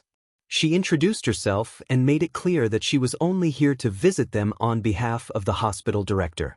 Lung Ruoshue understood why this madam had come. However, one shouldn't hit a smiling person. Since the other party had taken the initiative to come to her door to express goodwill, she couldn't just kick him out. Mrs. Hospital Director, please have a seat. Lung Ruoshue said courteously with a smile. After they sat down, the hospital director's wife could not help but look at the people in the living room again. Lung Ruoshue could only give her a simple introduction. Looking at the demon and Lung Ruoshue, the hospital director's wife couldn't help but praise them. What a golden couple! However, she was more interested in Lung Ruoxue's older brother. It was said that he was still single. It's good to be single. It just so happened that they had a daughter who had just turned 20. Looking at Lung Ruhan, the hospital director's wife was like a mother-in-law looking at her son-in-law. The more she looked at her, the more satisfied she was. The principal's wife, who kept nodding at Lung Ruhan, made Lung Ruoshue and the others sense that something was not right. However, they were all smart people, so they naturally did not say anything. After the hospital director's wife sized up Lung Ruhan, she continued to bond with Lung Ruoshue. After a warm chat, the hospital director's wife reluctantly got up and left. Before they left, the hospital director's wife looked at Lung Ruhan's nostalgic eyes, which gave Lung Ruoshue and the others goosebumps. After the hospital director's wife left, everyone could not help but look at Lung Ruhan in silence. What was going on? He had been stared at by a beautiful middle-aged woman for a long time. His grandfather and the others didn't have to react like this, right? AI. Lung Qingtian sighed heavily. Lung Ruhan felt even more helpless when she heard that. Was he being unjustly attacked? After that, Lung Qingyun could not help but ask, could that woman have taken a fancy to Ruhan? She was a married woman. That's absolutely not allowed. Thanks, Grandpa. This is impossible. Lung Ruhan's handsome face was flushed red. Of course, it was from anger. I'm just making a guess. Lung Qingtian couldn't help but feel a little embarrassed when he saw his grandson getting angry. Can you just guess this kind of thing? Lung Ruhan huffed. Grandson, don't be angry. If someone is interested in you, it means you're outstanding. Lung Qingtian said with a fawning smile. I don't need this kind of excellence. Lung Ruhan said gloomily. After he finished speaking, he went upstairs in a huff.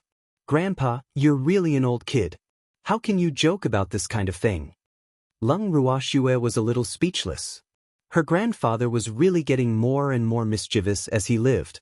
I was just trying to liven up the atmosphere. However, could it be that the hospital director's wife has really taken a fancy to Ruhan? Lung Qingtian asked curiously as he looked at Lung Ruoxue in anticipation.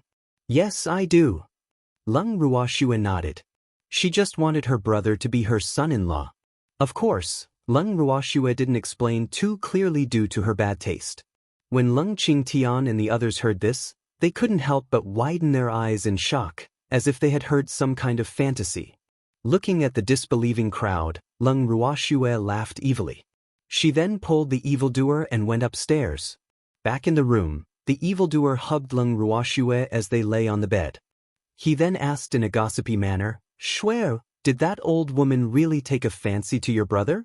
The demon felt that based on his understanding of Shuer, if such a thing really happened, Shuer would definitely not be nice to that woman. But now Shuer was not angry. Yes, they have taken a fancy to him and want him to be their son-in-law. Lung Ruoxue laughed. I knew it. Shuer, you're getting worse and worse. Why didn't you say anything when we were downstairs? You even deliberately let Grandpa and the others misunderstand. The demon said helplessly. Shuer was also quite mischievous. It's not fun to say it out loud. I just think that you're not young anymore. It's time for you to fall in love. Lung Ruoxue laughed.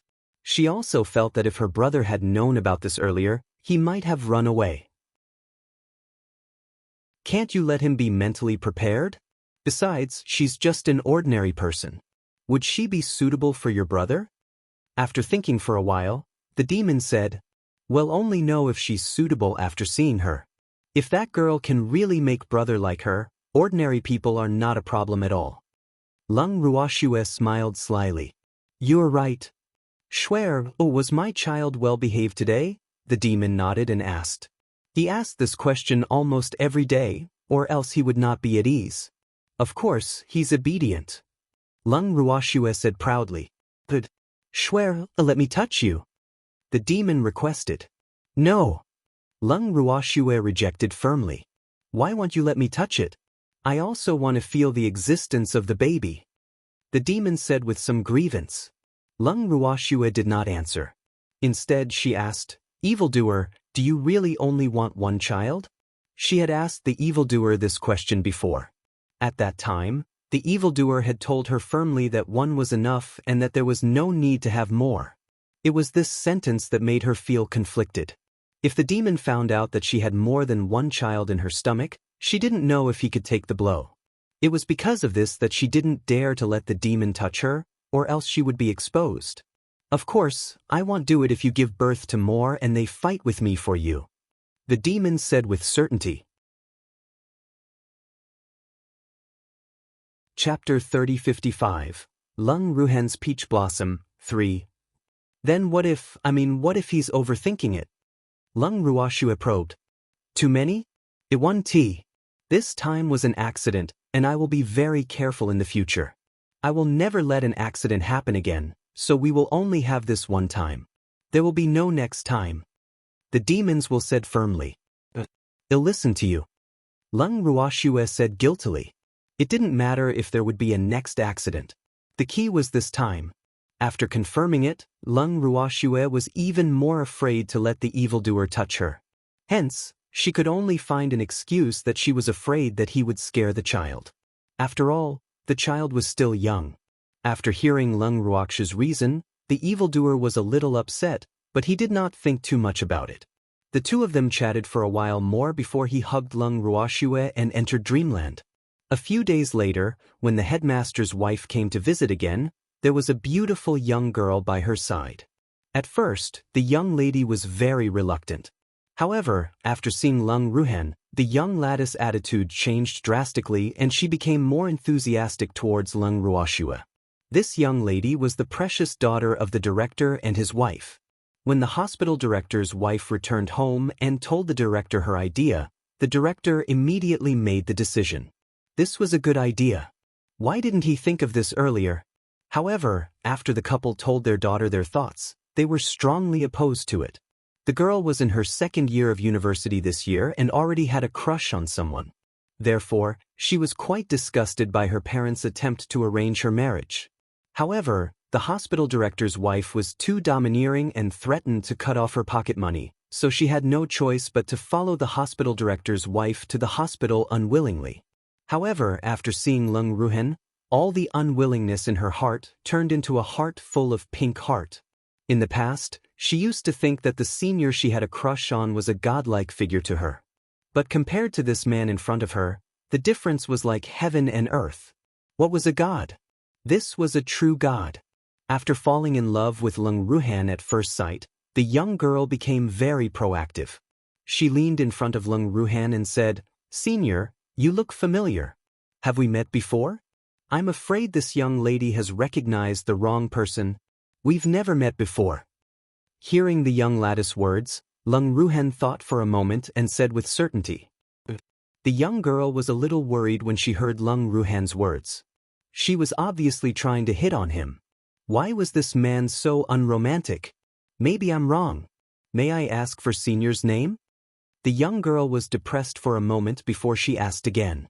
My surname is Lung. You can call me Mr. Leng. Also, I'm not your senior. Lung Ruhan said seriously. This time, the young girl was so depressed that she wanted to bang her head against the wall. This man was far more than just this unromantic. She's simply a dumb goose. As for Lung Ruhan, who was labeled as a dummy by her, he did not feel that there was anything wrong with his answer at all. He did not like creatures like women to begin with, so he was naturally very cold to the girl who was trying to strike up a conversation with him. However, Lung Ruoxue was clear that her brother was acting this way not only because of his personality, but also because he didn't like this little girl. The hospital director's wife was also feeling depressed. She looked at Lung Ruoxue with hidden bitterness and tried to smooth things over. Miss Lung, your brother is so introverted. Yup, brother rarely chats with girls. Lung Ruoxue laughed. I see. After listening to Lung Ruoxue's explanation, the hospital director's wife automatically assumed that Lung Ruhan's coldness and alienation were due to shyness. She secretly decided in her heart that she would bring her daughter here often for a walk in the future. It would be fine once she was familiar with it. With this thought in mind, the hospital director's wife did not stay for long this time before she left with her reluctant daughter. After the mother and daughter had left, the evildoer and the rest came out of the room and smiled ambiguously at Lung Ruhan. Lung Qingtian was finally at ease. He could see that the hospital director's wife had a young daughter. The implications of this were self-evident. He patted Lung Ruhan's shoulder and said, Come on, Grandpa has high hopes for you. Lung Ruhan was very depressed. He did not say anything, but he did not do anything, right? What the hell? However, the others did not give him a chance to explain. After Lung Qingtian, Uncle Long and the others also patted his shoulder and went off to do their work.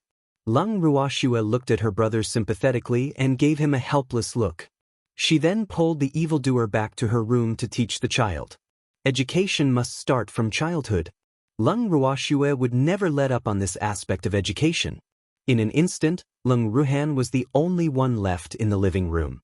Accompanying him were the beasts. However, none of the beasts took the initiative to pay attention to him. They only glanced at him from time to time. Lung Ruhan was depressed, so she grabbed Bai Su and Feng Zhan to have a chat. However, after he talked to himself for a long time, neither of them gave him a reply. This fact made him extremely angry. Can you guys say something to me? Lung Ruhan could not take it anymore and growled. Bai Su and Feng Zhan blinked their bright eyes and looked at each other. They both decided to ignore his words. Say something to me. Lung Ruhan, who was extremely angry, grabbed Bai Su and looked him in the eye. Bai Su stomped his meaty limbs and said in a low voice, "Master Big Brother, Master doesn't allow us to speak, have you forgotten? There's no one else here." Lung Ruhan was speechless. Thanks, in reality, they were the ones who did not want to bother with Lung Ruhan, which was why they had remained silent. Lung Ruhan was speechless after hearing Feng Zhan's words. These two must be talking nonsense. Who would dare to capture you? Do you not want to live? He could tell that the other party didn't want to talk to him at all. Lung Ruhan had no choice but to let these two little things go. On the other side, the hospital director's daughter followed her mother home, and she looked like she was in love with someone. She said to the hospital director's wife, "Mom, I've taken a fancy to that man."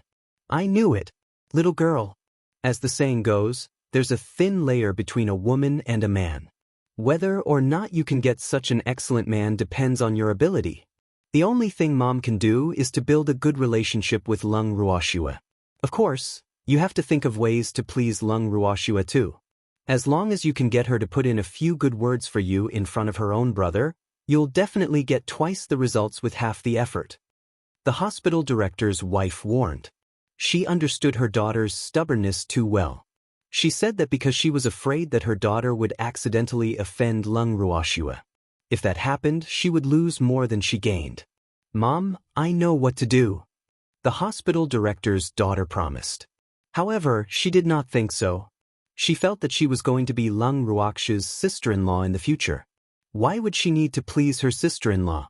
With this thought in mind, she did not go through Lung Ruoxue's path. Instead, she went straight to Lung Ruhan. On a certain day, Lung Ruhan was preparing to go home after class at the academy. When she reached the main entrance, she suddenly heard someone call her name. Then, a beautiful young lady appeared in front of her. She looked at the young lady for a long time until her face turned red. In the end, Lung Ruhan said, "Miss, do we know each other?" The young girl's expression stiffened when she heard this. "Do we know each other? You bastard!" Did she hear wrongly? The other party had actually asked her if they knew each other. She had to admit that this was the second time they had met since the last time they met. But it had only been a few days. The other party couldn't possibly be so forgetful that he had forgotten about her so quickly, right? The young girl was a little confused. She really wanted to scratch the wall. "You really don't remember me?" the young girl asked, unwilling to give up. Lung Ruhan shook his head honestly. He really could not remember. "Miao Yue, I've been to your house with my mother." The young girl gritted her teeth and warned, "Miao Yue." Lung Ruhan repeated the young girl's name. Her extremely handsome face was still filled with confusion. "My father is the director of your sister's hospital." The young girl, who was Miao Yue, continued to remind him. "Oh," Lung Ruhan said, as if she had come to a sudden realization. "You remember now?" Seeing Lung Ruhan's expression, Miao Yue finally heaved a sigh of relief. If the other party didn't even remember her father, she would only be more depressed. Why are you here? I don't think you're from our school." Lung Ruhan asked in confusion. Hearing this, Miao Yue became embarrassed. She was truly too embarrassed to say that she had come especially to look for him. "I'm here on business. I know you're at Netherblue Academy, so I came to take a look." After thinking for a while, Miao Yue said in a reserved manner. When Lung Ruhan heard this, she quickly urged, "I see. Then quickly get to work. Don't delay the important matters." Miao Yue secretly hated him. This man was even more unromantic than she had imagined. Why didn't he understand her hint? In reality, Lung Ruhan really did not understand. He had even forgotten that he had seen the young lady before him, so how could he have thought that she had come to the school to look for him? He wasn't that narcissistic. More importantly, he didn't have any feelings for Miao Yue. Moreover, ever since the hospital director's wife left with her daughter, no one had mentioned this matter again for fear of angering Lung Ruhan. Even though everyone had been gossiping about it in their hearts for a long time, they did not dare to say it out loud. As such, he had long forgotten about Miao Yue, whose name he did not even know. However, at this moment, Miao Yue would never admit that the other party had forgotten that she was not interested in her. So after feeling depressed, she could only try to find a topic to talk about. "I'm done with my business. I'm fine now. Oh, since you're fine, let's go home. It's not good for a girl to loiter outside, Lung Ruhan said kindly. Hearing this, Miao Yuer became even more depressed. However, she still tried her best to say, "It's still early. Oh, I saw that you had a lot of small animals at home last time. I love small animals too. Can I go to your house to have a look?" Facing Miao Yuer's expectant gaze, Lung Ruhan was in a difficult position. The beasts in his house were not ordinary beasts that could be admired by people. If he really brought her home, those beasts would probably go berserk.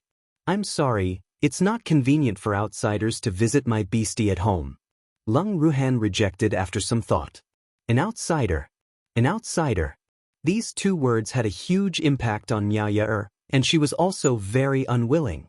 Although she was an outsider now, she would become his wife one day. Miao Yuer clenched her fists.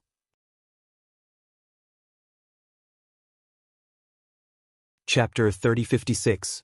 Girl, you've gained weight. 1. Once Miao Yuer had made up her mind, she would not give up so easily. Thus, under her coaxing and pestering, the thin-skinned Lung Ruhan could not resist her pestering skills and brought her home unwillingly. Logically speaking, he should not have given in so quickly. However, the other party was just an ordinary human. Hence, Lung Ruhan felt that he could not chase him away even if he wanted to. If he accidentally killed the other party, flowers and plants were also lives. Not to mention a human. Basically, Lung Ruhan and the others who had come to the mortal world had restrained their temper. They were not willing to destroy the entire planet Indigo in a fit of anger. Hence, as long as the other party did not cross their bottom line, they were willing to tolerate them. But now, this little girl only wanted to go to their house. Moreover, it was not like she had never been there before.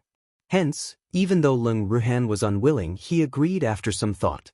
When they reached home and saw Miao Yuer, Lung Ruoxue and the rest's eyes widened.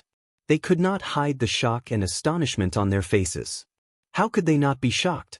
Lung Ruhan, who had always kept a distance from women and knew that they had feelings for him, had actually brought a certain woman back. This was simply a fantasy. It was really too unbelievable. Initially, Lung Ruhan had no intention of bringing Miao Yuer back. In his eyes, this little girl was just the daughter of the director of the hospital where his sister had interned. But now, when he saw the surprise, disbelief, and a little pink bubbles in the eyes of the crowd, he instantly felt like scratching the wall. This feeling was really bad. The gloominess in his heart couldn't be described with words. In short, it was suffocating. It was very congested. It wasn't an ordinary traffic jam. At the thought of this, Lung Ruhan's face turned completely black.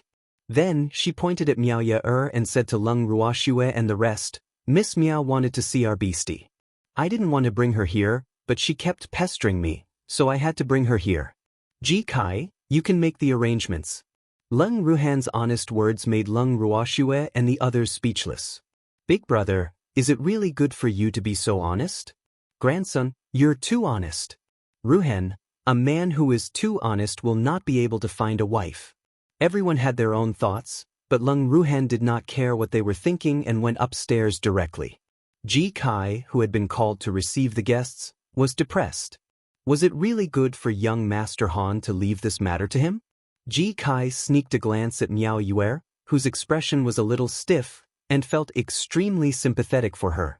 Pursuing a man who didn't understand romance was really enough for her to suffer. However, despite his sympathy, he still had to do what he had to do. Seeing that Lung Ruoxue and the others had no intention of speaking, Ji Kai took the initiative to ask, "Miss Miao, you want to see Beastie, right?" "What right?" "She was here to see someone." When Miao Yuer heard this, the anger in her heart surged up. However, what made her even sadder was Lung Ruhan's attitude. That fellow really did not put her in his eyes. Thanks, she was very depressed, but she also knew that she couldn't offend this family because of her momentary willfulness. Otherwise, she was afraid that her road to pursuing her husband would be even more bumpy. "My family's beastie all have their own personalities, so I really can't guarantee that they'll be willing to let you see them." After confirming, Ji Kai said with some difficulty, He had said the ugly words in advance, or else he was really afraid that Miao Yuer wouldn't be able to accept it. It should be known that the man's lack of interest in her had already made this little girl very depressed. If Beastie continued to ignore her, Ji Kai couldn't guarantee that this little girl wouldn't break down from sadness. Fortunately, Miao Yuer did not take his words to heart. After all, watching animals was just an excuse for her to get close to Leng Ruhan. Now, the unromantic man had returned to his room. Since she couldn't catch up with him, she had to save face, right?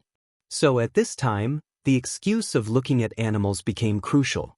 After Ji Kai brought Miao Yaer to the garden, Leng Ruoxue and the others heaved a sigh of relief. However, they didn't know what to say.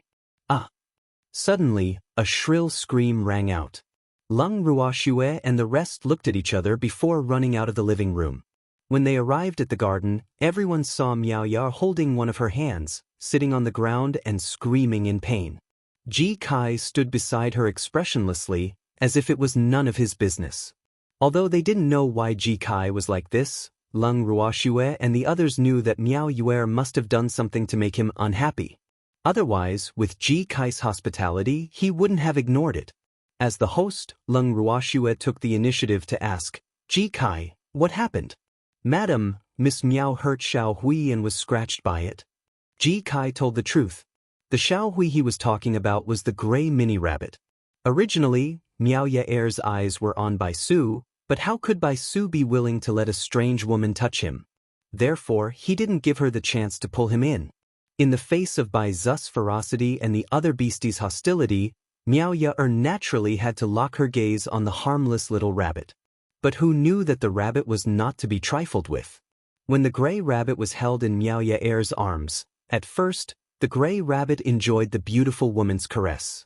But after a while, Miao Yaer suddenly thought of something.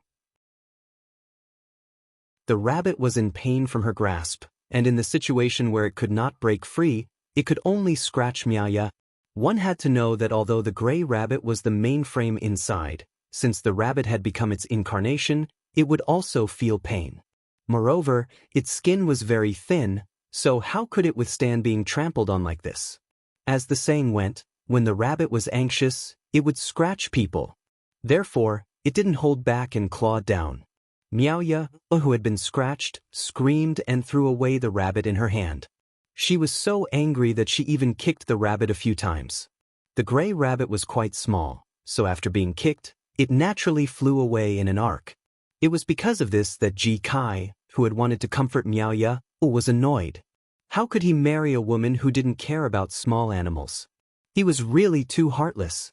However, Miao Yuer didn't realize that she had done something she shouldn't have done.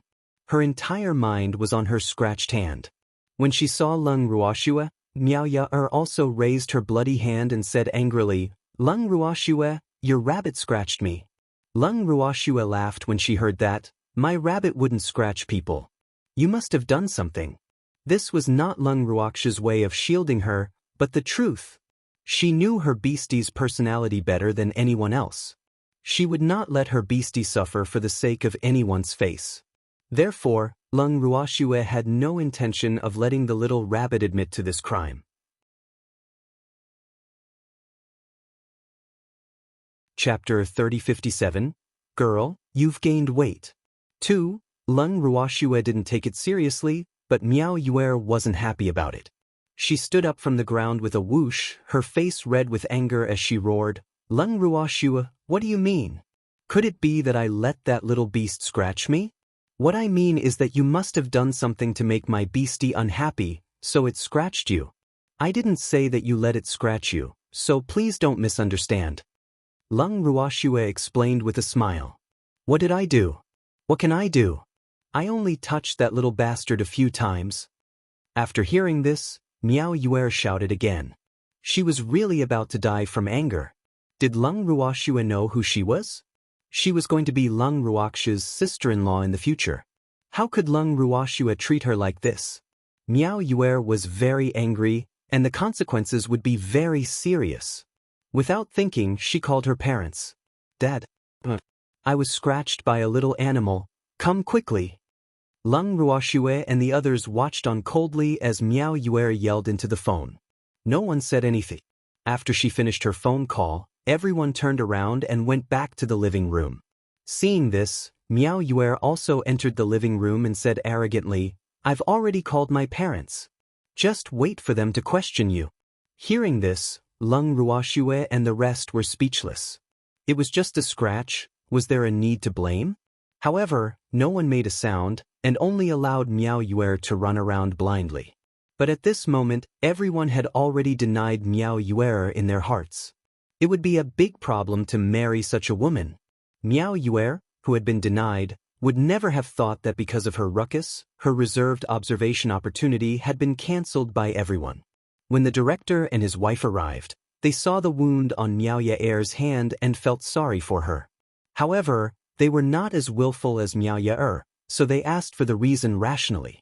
After Ji Kai explained, the two looked at each other and said, "Since it's just an accident, then forget it. Dad, Mom, how can you just let it go like this? I was scratched." Miao Ya was unhappy when she heard this, and directly shouted at the top of her voice. When the hospital director's wife saw that her daughter was so insensible, she was so angry that she was about to die. However, she was her daughter after all, so after she gave Miao Yuer a look, she said, "Yeah, this is also your fault. If you didn't scratch that rabbit in pain, how would you have been scratched? So, don't be unreasonable anymore and stay here." The hospital director's wife said all this for her daughter's good, but the furious Miao Yuer couldn't tell. She only felt that her mother had changed. She was no longer on her side. This was a fact that Miao Yuer could not accept at all. After that, he heard Miao Yuer's angry voice, "Mom, I'm your daughter.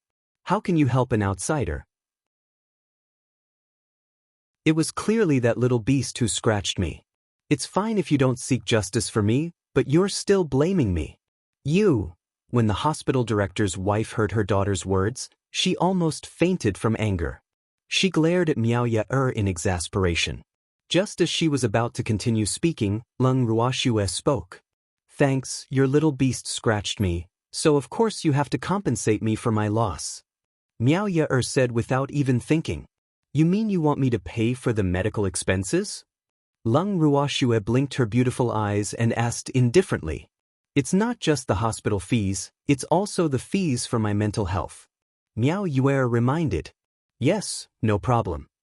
Leng Ruoxue smiled and nodded. She then looked at the headmaster teasingly and said, "On this point, you and the director are indeed father and daughter. You're both thinking of the same thing." The dean's face turned red. He glared at his daughter a few times, trying to make her take back what she had just said, but would Miao Yuer listen to him? Not only that, but she also felt that her father was no longer on her side. This made Miao Yuer very sad. In fact, how could the director not side with his daughter? However, he was very clear that there was no benefit in asking Leng Ruoxue for compensation for the emotional damage she had done to him. He had definitely experienced this before. Unfortunately, Miao Yuer still couldn't understand his painstaking efforts. As for Leng Ruoxue, she pretended not to see the father-daughter pair's flirtatious gazes and continued to ask, "Miss Miao, how much compensation do you want? Name a number. You'll pay for all the medical expenses for my injury. As for the emotional damage, I don't want any money. I just want Leng Ruhan to go on a date with me." Miao Yuer said righteously. She wasn't stupid. She knew that this was definitely a good time to raise conditions, so she naturally wouldn't let it go. When the hospital director and his wife heard this, their hearts skipped a beat. They looked at Leng Ruoxue with anticipation. Although their daughter was a little willful, they felt comforted and uneasy at the same time when she thought of this. However, as parents, they naturally hoped that their daughter could get what she wanted. However, they were too uncertain because Leng Ruoxue did not look like someone who would compromise. Who knew that Leng Ruoxue would only smile after hearing that and remain silent for a long time. It wasn't until the hospital directors and madam's hearts were beating so wildly that they almost jumped out of their chests that she calmly opened her mouth and said, "I'll consider Miss Miao's suggestion. Now, let me share my thoughts. Although my rabbit scratched you, you also kicked it away and caused that poor little rabbit to be seriously injured and on the verge of death. So, as its master, I have to seek justice for it." Leng Ruoxue continued. After she finished speaking, she deliberately paused and looked at the director and madam. The hospital director and madam's already uneasy hearts were thrown into chaos by her casual glance. However, Lung Ruoxue did not give them a chance to speak and continued, I also want Miss Miao to compensate for my Xiao Hu's hospital fees and mental damage. What? He's just a little bastard. When Miao Yue heard this, she was instantly enraged. In your eyes, Xiao Hui might be a little beast, but in our eyes, he's our family. One had to know that all life was equal. Just because Miss Miao is a human, you want to strip away the meaning of life for other living beings? Lung Ruoxue said righteously. At this moment, she had the aura of a charlatan, and Miao Yue was stunned. When Miao Yue finally came back to her senses, she angrily said, humans are the noblest life forms. How can those little bastards be compared to humans? Miss Miao, your way of thinking is definitely wrong. Lung Ruoxue smiled. Where did I go wrong? Miao Yue asked, unconvinced. You're wrong in your thinking. We are all living beings, and there is no such thing as high or low, even more so after death. Lung Ruoxue explained simply. After death, all living things would have to go to hell. In hell, how many would remember their past?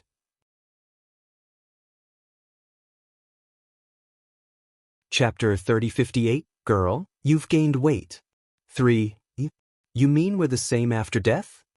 Miao Yue gritted her teeth and asked. Maybe it's not even as good as these little beasts. Lung Ruoxue replied with a nod. What did you just say?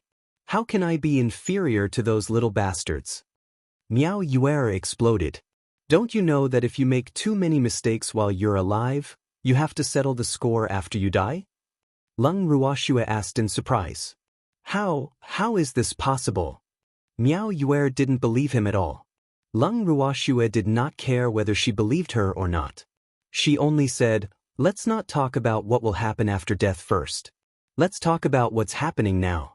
In my eyes, you and Xiao Hui are the same, so since you've heard it, you naturally have to compensate. What if I don't? Miao Yue didn't expect that after Lung Ruoxue's nonsense, she would still talk about this matter when she turned around. She was instantly even angrier. If you don't compensate it, then I won't compensate you with anything either. Or even now. Lung Ruoxue smiled faintly. How can this be? Miao Yue's anger rose, and she was so angry that her eyes were about to spit fire. Why can't I? Oh, I remember now, you were the one who heard it first, so my little gray is completely acting in self-defense and doesn't need to give you any compensation at all. However, you still have to pay for my little gray's medical expenses, as for the mental damage.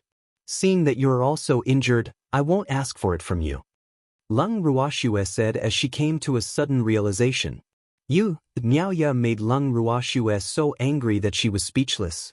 At this time, Ji Kai, who had good eyesight, carried the small gray rabbit, which was seriously injured and had only one breath left, and placed it in front of the dean and his wife. The director and his wife were at a loss for words as they looked at the little gray ball of fur that was stained red with blood. The meaning was already very obvious. He wanted them to take responsibility. Although the hospital director and his wife were very depressed, they still silently admitted their bad luck in order to maintain a good relationship with Lung Ruoxue. How should he put this? Whether he paid or not, it would be quite depressing. Now, their daughter didn't even get to take advantage of them. Hence, they didn't want their daughter's willfulness to make Lung Ruoxue unhappy or even cause them to fall out. Seeing that the hospital director and madam did not say anything, Lung Ruoxue smiled and said, now it's clear who hurt the most, so I don't need to tell you how to solve it, right? Okay, I can compensate for this little bastard's medical expenses, but what about mine? After hearing Lung Ruoxue's words, and realizing that her parents had remained silent, Miao Yue could only save herself. My Xiao Hui was just defending himself. But, for the sake of the director, I can reimburse your medical expenses. Lung Ruoxue laughed evilly. What about my emotional damage? Miao Yue asked again. She was going on a date with Lung Ruhan. It's offset.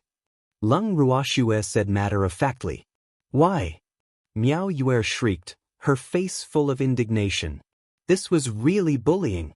Thanks, my house's Xiao Hui doesn't even want you to pay for his mental damage, so of course we won't pay for yours either. Leng Ruoxue replied honestly. Alright, this matter ends here. The dean sighed helplessly. When it came to scheming, none of them were Leng Ruoxue's match. See, with this, the compensation for emotional damage would be gone. He believed that if he continued to offset the medical expenses, he would not need to pay. In reality, it wasn't that he was short on medical expenses.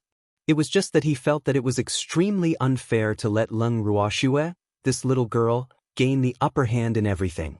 Therefore, although his daughter was a little willful, he could still turn a blind eye to it as long as she didn't make a big mistake under the supervision of the couple. Since the principal has said so, then this matter will end here. By the way, I'll have someone give you the medical fees after Xiao Hu's injuries are healed. Leng Ruoxue said, giving the director face. After the matter was settled, the director and his wife didn't dare to stay a moment longer. They pulled Miao Ye and left as if they were running for their lives. After they left, the little gray rabbit that was on the verge of death actually jumped up and looked at Leng Ruoxue with a fawning expression. Master, my acting skills aren't bad, right? Not bad, continue acting. Leng Ruoxue said indifferently. The little gray rabbit was unhappy and asked, why? Just in case. Leng Ruoxue laughed evilly. As such, the little gray rabbit became a tragedy and was severely injured. At the same time, after the hospital director and his wife took their daughter home, they started to scold her. The hospital director's wife, in particular, had a resentful expression on her face. Mom, I didn't do it on purpose. It's all because Leng Ruhan doesn't want to talk to me at all. I was so angry that Miao Yue couldn't help but explain. You silly child, if you cause a scene like this, I'm afraid they'll be even more unwilling to pay attention to you. The hospital director's wife glared at her daughter and said through gritted teeth. How could this be? Was it their rabbit that scratched me? Miao Ye didn't understand. Shouldn't she be comforted when she was injured? Leng Ruhan should at least ask, right? AI. Originally, if you didn't make a fuss, they would definitely feel bad, but after what you did, they would only think that you were being unreasonable, and their impression of you would be even worse. The hospital director's wife sighed. Then what should we do? Miao Ye was a little flustered. Even though she was a little emotional when she made a fuss, she really wanted to draw Leng Ruhan out from her room because of this. Who would have thought that Leng Ruhan did not show up even after they left the villa? Thinking of this, Miao Yue became even more depressed. What else can we do? Of course, he had to do his best to remedy it. In the future, don't be so impulsive when you encounter problems. Use your brain, okay? And towards Leng Ruoxue, what kind of attitude is that? Remember this, if you can be with her brother, Leng Ruoxue will be your future sister-in-law. You have to please her. Otherwise, if she says a few bad things about you in front of her brother, do you still want to be her sister-in-law? The hospital director's wife scolded again. I know, Miao Ye said. Although she didn't think much of it, after thinking about it carefully, she really had to start with Leng Ruoxue. Otherwise, she wouldn't be able to get close to that dumb goose. After thinking it through, Miao Yue instantly decided that she would take the path of a sister-in-law in the future. The next day, Leng Ruoxue was surprised to see Miao Yue at her door. He had thought that this little girl would not appear so soon because she was so angry. He didn't expect the other party to be so impatient and come again so quickly. In addition, when she saw Miao Ye's gentle smile, Leng Ruoxue felt a gust of cold wind blow past her. She was nervous. Chapter 3059. Girl, you've gained weight. For one must be up to no good. Instantly, Leng Ruoxue became alert. Miao Ye took the initiative to hold Leng Ruoxue's arm and said affectionately, Ruoxue, it was my fault yesterday. I'm here today to apologize to you. Can you forgive me? Ruoxue? Apologize? This was not normal. This was definitely not the normal seedling. Leng Ruoxue made her judgment. Although she hadn't been in contact with Miao Ye for a long time, she was very clear that this little girl was very headstrong and wouldn't say such words easily. Such an action could only mean one thing: the other party had a motive. As for what they were after, it went without saying. Initially, Lung Ruoxue thought that it was a good thing for her brother to have some peaches. However, those peaches had to be good peaches and not rotten ones. Right now, Miao Yao was just a rotten peach blossom in her heart. However, facing this rotten peach blossom in front of her, she didn't show it on her face. Instead, she said affectionately, "What happened yesterday is already in the past. Let's not talk about it anymore. Acting. Keep acting. Let's see who can pretend better." Lung Ruoxue felt that she was quite free recently, so she was happy to put on an act with Miao Ye. From that day on, the two of them became best friends. Miao Yue had practically grown up in their house. Facing Miao Yue, who said that she wanted to take care of Xiao Hui, Ji Kai was helpless.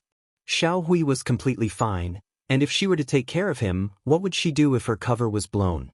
But he didn't need to worry about this matter. Song had already completed it for him. What could he do? Beat up Xiao Hui. This time, Xiao Hui's feigned illness became a real illness, and he completely hated Miao Yue. Every day, when it saw Miao Yue busily taking care of it, Xiao Hui would not give it a good face. It even glared at her with hostility. How could Xiao Hui not hate him? He was fine at first, but now he was fine. In order to make it look like he was seriously injured, sob. Xiao Hui was so sad. How could he treat such a cute little animal like this? It was too cruel. However, Miao Ye would never have thought that Xiao Hui hated her to death. She just thought that Xiao Hui still remembered her kicking it a few times, but she didn't care at all. After all, she had already successfully entered the inner chamber. Even though she had not spent much time with Lung Ruhan, at least Lung Ruhan would not ask her who she was when they met. This was progress. More importantly, she felt that her friendship with Lung Ruoxue had also improved by leaps and bounds. But what she didn't know was that when the evildoer saw her now, it was as if he had seen an enemy. Therefore, the evildoer had tried to persuade Lung Ruoxue to stay away from Miao Ye. At the end of the day, Miao Ye had violated his interests and hindered his time with his wife. More importantly, once Miao Yue arrived, all the people and animals in the villa had to be careful, in case she accidentally discovered something that she should not know. Especially the beasties, they simply didn't dare to appear rashly, afraid that they would speak human language when they weren't paying attention, that would scare people. Thanks, it was for this reason that the crowd and the beasts had unanimously decided that they must not let Lung Ruhan find an ordinary person. Lung Ruhan did not know what to say after listening to everyone's serious decision. In fact, he, who enjoyed his single life, had no intention of looking for a wife at all. All along, it had been others who had been worrying for nothing. What was the saying again? The emperor wasn't in a hurry, but the eunuch was. Of course, the kind Lung Ruhan would never say what was in her heart.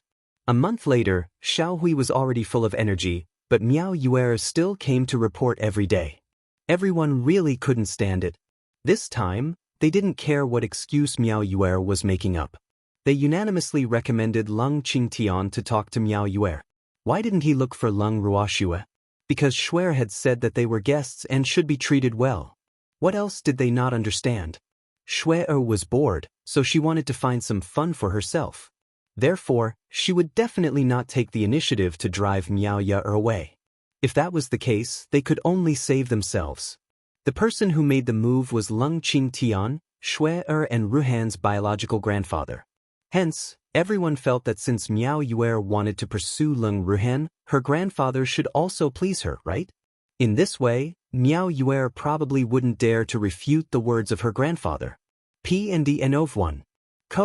And when Miao Yue heard this, her eyes immediately reddened, and she said with a slightly choked voice, "Grandpa, do you hate me?" Although the grandfather in front of him looked younger than his father, he was not his senior. Hence, Miao Yue didn't dare to treat this old man like how she treated Lung Ruoxue. Knowing that the elderly liked the weak, younger generation, Miao Yener immediately pretended to be pitiful after hearing the other party's words. The facts had proven that her strategy was a success. This was all thanks to the hospital director's wife's careful teaching during this period of time. It could be said that the hospital director's wife had analyzed the two close relatives by Lung Ruhan's side from Miao Yaer and finally concluded that Lung Ruox's status in the Lung family was extremely high. Therefore, Lung Ruoxue was also the #1 person that Miao Yaer had to curry favor with. Now, the first person she wanted to please didn't come out to chase her away. Instead, it was Grandpa Fong who made a move. Naturally, Miao Yaer thought of a strategy to deal with the old man. When Lung Qingtian saw her like this, he really didn't know how to continue. If he continued, it would seem like he was bullying a child. How was he going to break this feeling?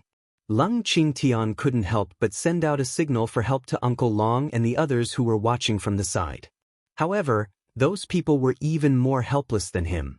If Miao Yaer continued to be unreasonable, they could still deal with her ruthlessly. But now, she didn't make a fuss, and she didn't say anything inappropriate. She only looked at you pitifully with tears in her eyes. What could you do? Ruthlessly destroy a flower? They were not that cruel. Lung Qingtian and the others were so frustrated that they wanted to bang their heads against the wall.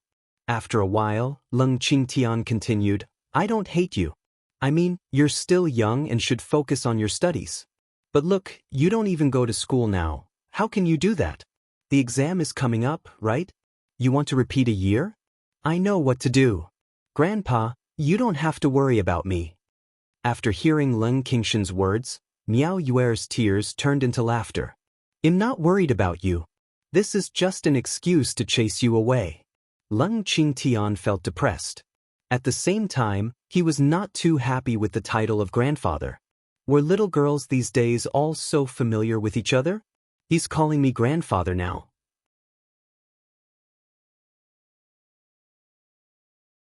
Chapter 3060, Girl, You've Gained Weight. 5. Lung Qingtian expressed his inability to accept this. However, Grandpa was just a form of address. It couldn't be decided. After thinking about it this way, he also felt relieved.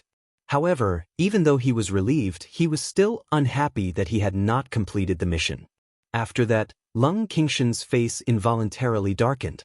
Seeing this, Miao Yaer, who already knew how to read people's expressions, quickly said, Grandpa, don't worry. I'm not worried about my studies. I've already self-studied everything I need to learn. I see. Lung Qingtian didn't know what to say anymore. The little girl had already said so much, so it didn't seem right for him to continue chasing her away. Just like that, Lung Qingtian retreated. At the same time, he began to hate the self-learning system of Planet Indigo. After Lung Qingshan's defeat, everyone had wanted to ask Uncle Long to take action, but after some thought, Uncle Long gave up. He felt that it was useless even if her own grandfather came out to drive her away, so he, an outsider, shouldn't join in the fun. She was just a little girl. Did they have to be afraid? In the room, Lung Ruoxue and the demon were well aware of this situation. However, Lung Ruoxue had never expected that her grandfather, Uncle Long, and the others would lose without even fighting. However, they couldn't be blamed for this. After all, Miao Yaer was just an ordinary human girl. The fact that they couldn't do anything to a child must have made her grandfather and the others very depressed. Schwer, did you see that? Everyone can't stand this uninvited guest. Quickly tell her not to come. The demon said to Lung Ruoxue gloomily. Did I ask her to come? I told her not to come and she won't come? Blinking her eyes, Lung Ruoxue laughed evilly. I understand. The demon nodded. It was true that Schwer did not ask her to come, but Schwer did not chase her out either. Thinking of this, he gave Ji Kai a death order. When Ji Kai received the order, he looked depressed and conflicted. Lung Ruoxue glanced at the situation and asked the evildoer, What did you say to Ji Kai? I told Ji Kai not to open the door for that woman starting tomorrow. There's no one in the house. The demon said confidently. Lung Ruoxue fell silent. She really wanted to say that this was a bad idea that could only treat the symptoms but not the root of the problem. Things didn't go as Lung Ruoxue had expected. After several days of Miao Yaer not being able to enter, she found a helper. The so-called helpers were naturally her parents. Unfortunately, the hospital director and his wife did not manage to knock on the door of Lung Ruoxue's villa. In this regard, the family of 3 was extremely puzzled. Was she not at home, or had she moved away? If he wasn't at home, they could still understand, but if he moved out, wasn't this a little too exaggerated? Just to hide from their daughter? The hospital director and his wife could not believe it. Of course, they did not want what they thought to become a reality. It was a pity that while dreams were beautiful, reality was cruel. Thanks, even if they didn't want to admit it, they had to accept the truth. He had indeed disappeared. Even the old professor didn't know. The hospital director and his wife were certain that there was no one in the villa because the old professor had received a call from Lung Ruoxue. She said that they had gone on a vacation and their return date was uncertain. At the same time, Lung Ruoxue and the rest had already reached the other end of the planet. The entire planet Netherblue was divided into the east and west banks. Previously, they had stayed on the east bank, and now, they had taken a boat to the west bank. The customs and people living on the west bank were slightly different from those on the east bank. Here, it was similar to the west in Lung Ruoxue's previous life. The humans were all blonde-haired, blue-eyed foreign species. The people were also quite enthusiastic and had a high degree of tolerance for them. Originally, Lung Ruoxue didn't want to run away in such a panic as if she had done something bad. Unfortunately, the crowd didn't give her a chance to choose. They took her on a ship and secretly left the house while she was asleep. On a remote beach on the west coast, they found a piece of land that had no owner. After the 2 rabbit mainframes used hacking methods to put that piece of land under Lung Ruoxue's name, everyone settled down there. The pace of life on the west coast was obviously slower than that on the east coast, so Lung Ruoxue and the others were happy to accept such a life. Every day, grandfather and the rest would go out to sea to look for some seafood to have a sumptuous meal. They would also check out if there were any treasures in the vast underwater world. The beasts would go into the wild forest nearby. There, they were like fish in water and had a lot of fun. With that, only Lung Ruoxue and the demon were left in the huge house. The demon was simply too satisfied with such understanding people and beasts. He had to give them 20 likes. 5 years later, Lung Ruoxue was already showing signs of pregnancy. At this moment, there was only her and the demon at home. Her grandfather and the rest of the beasts had already left home to do what they liked. Although Lung Qingtian and the others were hesitant when they left, Lung Ruoxue told them to leave without worry. After all, she was very clear that she would not be able to give birth so soon. Knowing that the child of God was definitely different from ordinary humans, Lung Qingtian and the others hesitated for a long time before leaving their home reluctantly. In the past 5 years, he had been so happy that he had forgotten about home. Other than the fact that his wife's stomach was getting bigger and bigger, which made him a little uncomfortable, everything was fine.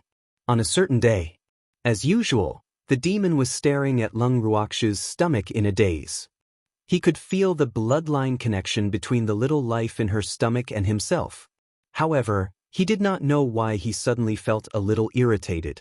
"You're overthinking again," Lung Ruoxue said helplessly when she saw the demon's reaction. "Swear, in the one you love the most, right?" He raised his head and asked with uncertainty. "Of course." Lung Ruoxue nodded her head heavily. She realized that this evildoer's pregnancy syndrome was getting serious. Fortunately, Tsung wasn't around, or else Lung Ruoxue would have a bigger headache. When she thought of Tsung, Lung Ruoxue was shocked to realize that she had not seen her grandfather and the others for a long time. Although they would contact her from time to time, she still missed them after not seeing them for so long. "Girl, I'm back." At this moment, a familiar voice came from outside. Lung Ruoxue raised her head and saw a white light pouncing into her arms. It was so fast that even the evildoer could not stop it. Needless to say, that white light was naturally Tsung. Seeing Tsung, Lung Ruoxue was pleasantly surprised. "Speak of the devil is here." She was just thinking about Tsung. Azure actually came back. Seeing that Azure was still so small, Lung Ruoxue touched its soft fur and said happily, "You finally know to go home. If it wasn't to earn money for our baby's milk powder, I would have come back long ago." Hearing Lung Ruoxue's words, Tsung said arrogantly,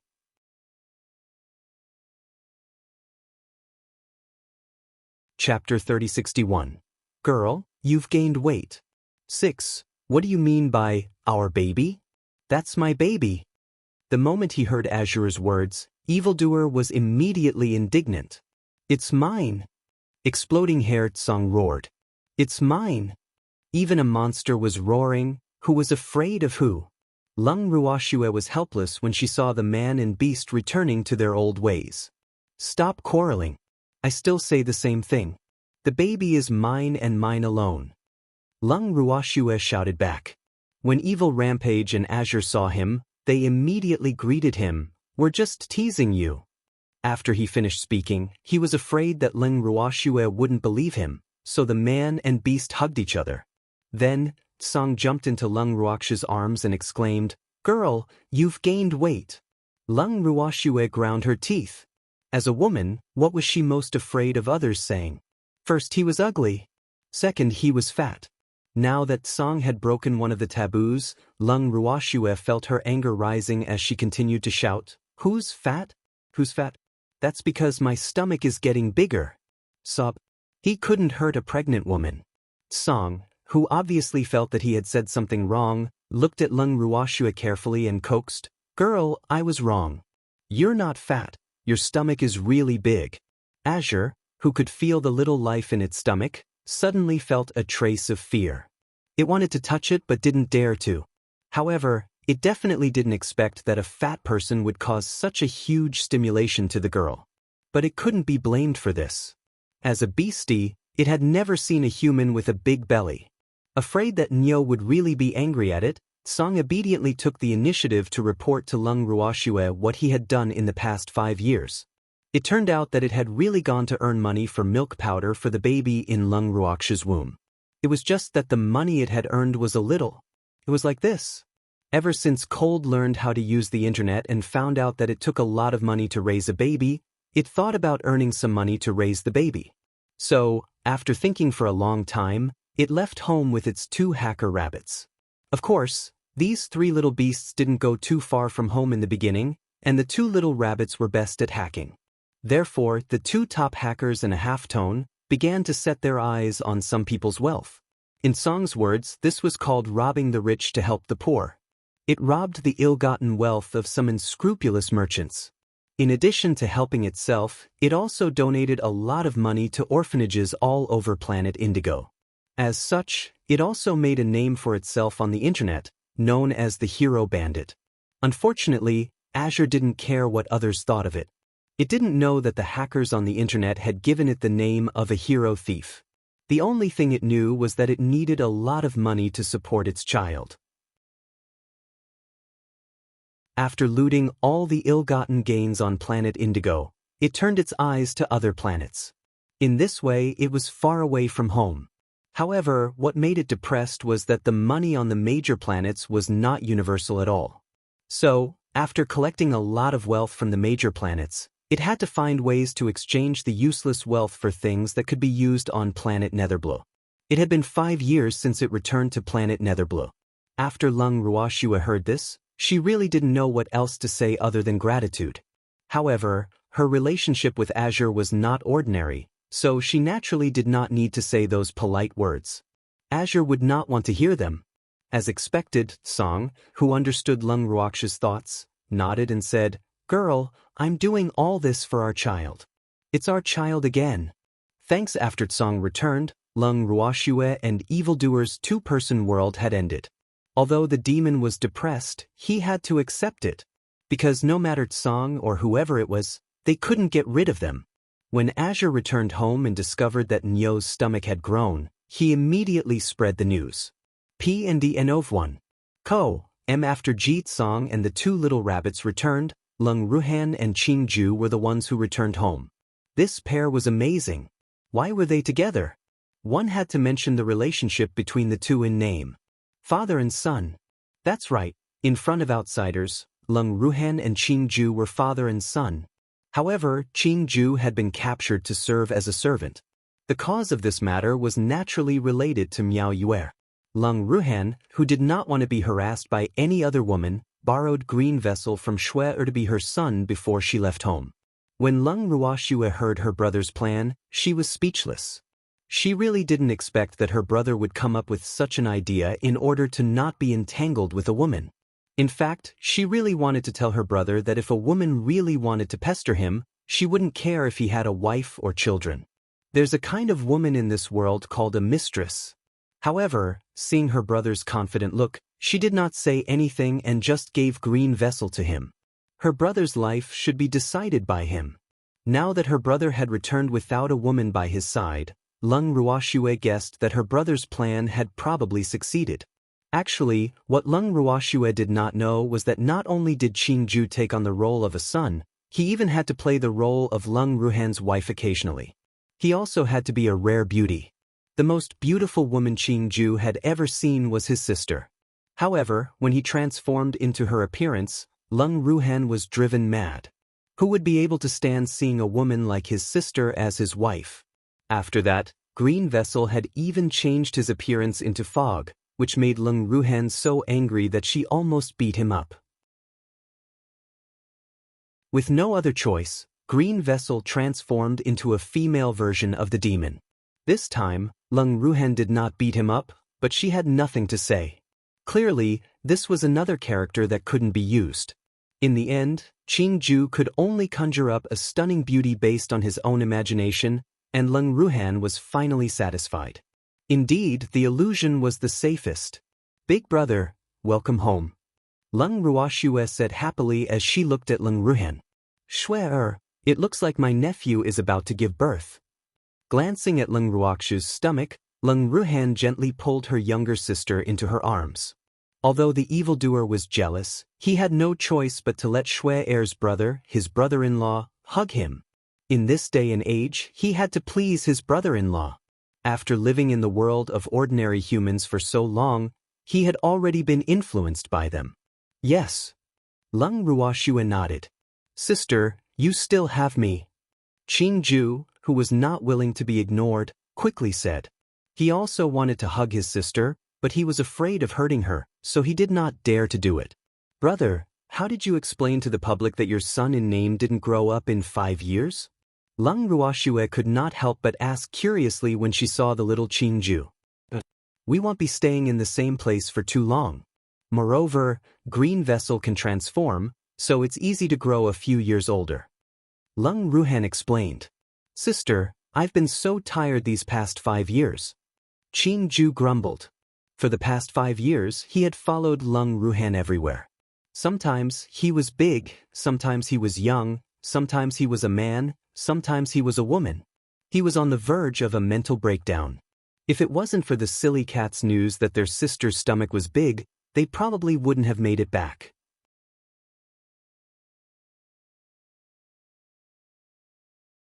Chapter 3062 Girl, You've Gained Weight, 7.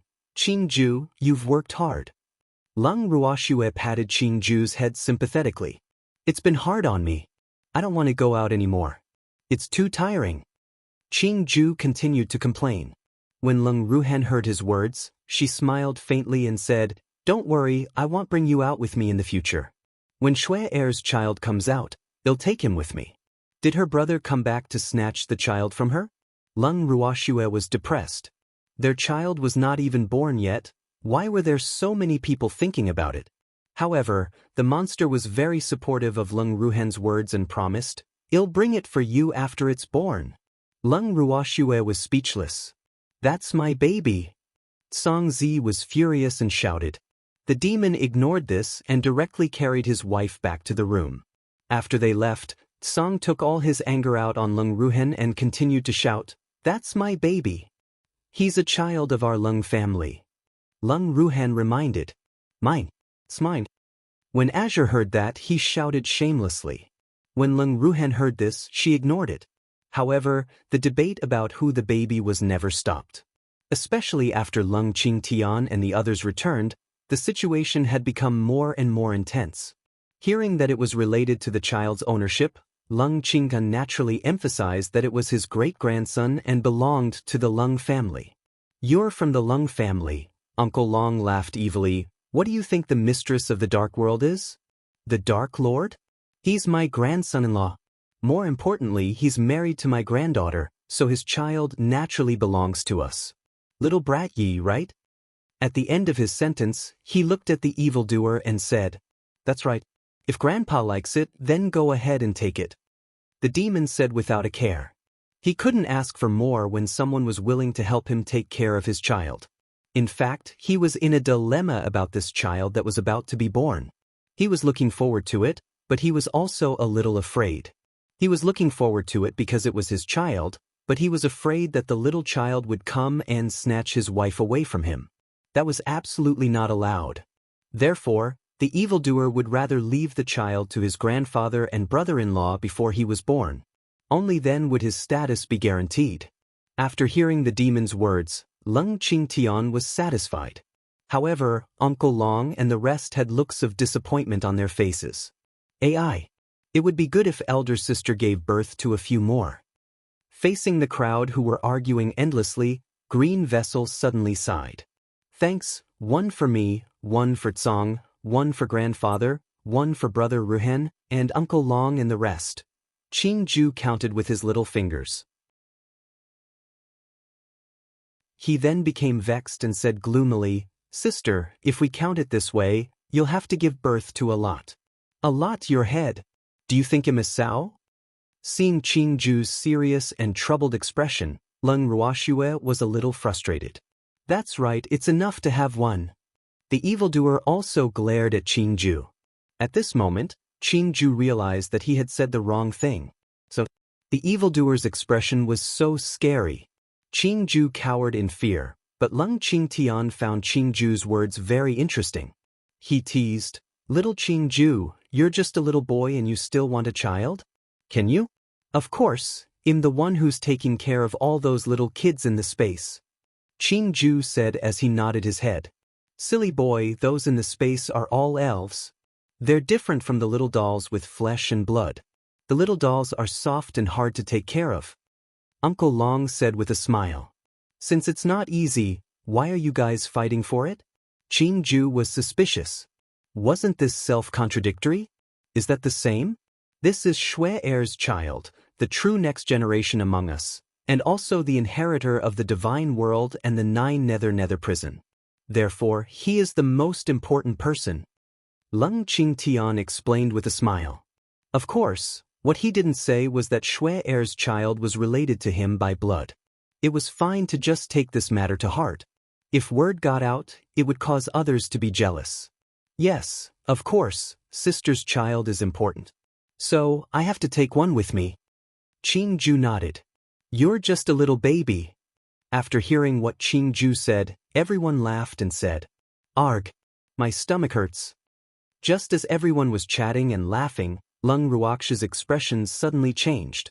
Then, she cried out in shock and grabbed the demon who was sitting beside her. The moment the demon saw her, he hurriedly asked, "Where do you feel uncomfortable? I'll check it for you." He had never seen Shui Er in so much pain.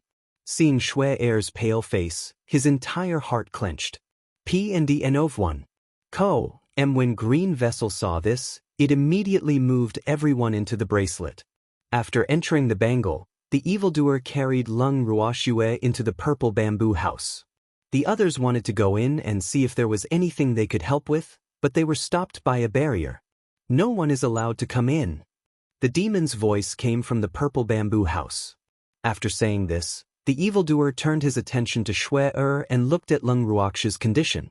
He knew that the child would not be born yet. "Shui Er, breathe. Let's take a deep breath." Seeing that Shui Er was in so much pain, the evil demon's heart ached and wanted to distract her. I've been breathing, but it really hurts." When Lung Ruoxue said this, she was extremely depressed. As a god, how much pain had she not experienced? However, that pain was nothing compared to giving birth.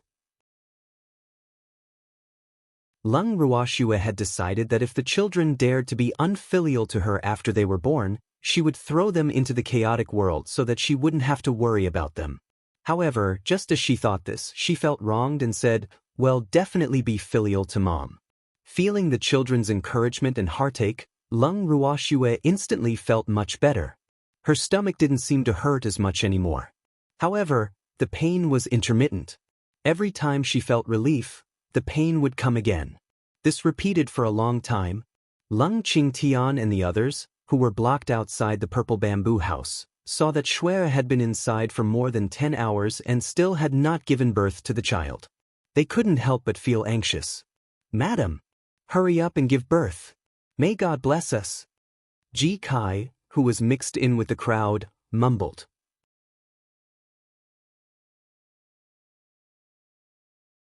Chapter 3063. The first meeting between the son and the father. 1. When Lung Qingtian and the others, who were as anxious as ants on a hot pan, heard Ji Kai's words, they were stunned for a moment before they realized what he had said.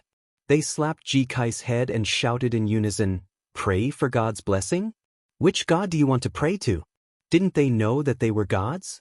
Asking for God's blessing in front of them? In the eyes of the crowd, those who could be blessed were all in the purple bamboo house. Who else would dare to join in the fun? Ji Kai looked at everyone's reaction and was stunned. Did he say something wrong? I didn't seem to have said anything. But why was he beaten up? For a moment, he was a little dazed from the beating and couldn't react at all. He stared at Lung Qingtian and the others with wide eyes, his face full of grievance. When everyone saw this, they were amused. This little guy was feeling wronged? "Brat, don't you know that we are gods?" Lung Qingtian could not help but shout. He had forgotten. Ji Kai was a little frightened, and his face turned pale. He didn't dare to say anything. "Forget it, don't scare this little fool." Uncle Long couldn't bear to see it. Little fool? Ji Kai suddenly understood. So, in everyone's eyes, he was a fool? This truth almost made Ji Kai cry. However, before he could complain, he heard a loud slap coming from inside the purple bamboo house. He was shocked. Who was this? Immediately after, a baby's cry that was louder than a palm came from inside. When everyone heard it, they froze for a moment before they could not help but cheer. She gave birth, she gave birth. She finally gave birth. Knowing that the child was finally born safely, everyone present was so happy that they couldn't even find the north. Unfortunately, no matter how anxious they were outside, no one came out of the purple bamboo house. What was going on? Everyone was very anxious. However, if the people inside didn't come out, they wouldn't be able to get in, let alone force their way in. After the excitement, the people who didn't know the truth couldn't help but start to worry again. At this moment, Ji Kai couldn't help but think, the slap just now was so loud. Was he hitting a child? Thinking of Xiaobi's tender little but, he felt pain for his baby. Master was definitely ruthless. Why was he so sure that his master was the one who did it? Because he knew very well that Madam couldn't bear to hit the child. The truth proved that Ji Kai was telling the truth. That slap was indeed from a demon. At this moment, after the evildoer slapped little babes but a few times, he stared at the chubby baby in his hands. The demon felt that it was very magical. This little meat bun was his. He glanced at the space between the little boy's legs. Oh, it was his son. A son. Thanks. In the beginning, the demon was still very calm, but then he remembered that this was his son. You bastard! How could it be a son? The demon had always hoped that the child in his wife's stomach would be as cute as Shui, but now things didn't go his way. What should he do? Can you stuff it back? It had to be said that the evildoer was a little silly. As if he could feel his father's dissatisfaction with him, the little meat bun, who had just been born, only pouted his pink and tender little mouth lightly, and then burst into tears again. Mother. Where's Mom? He wanted his mother.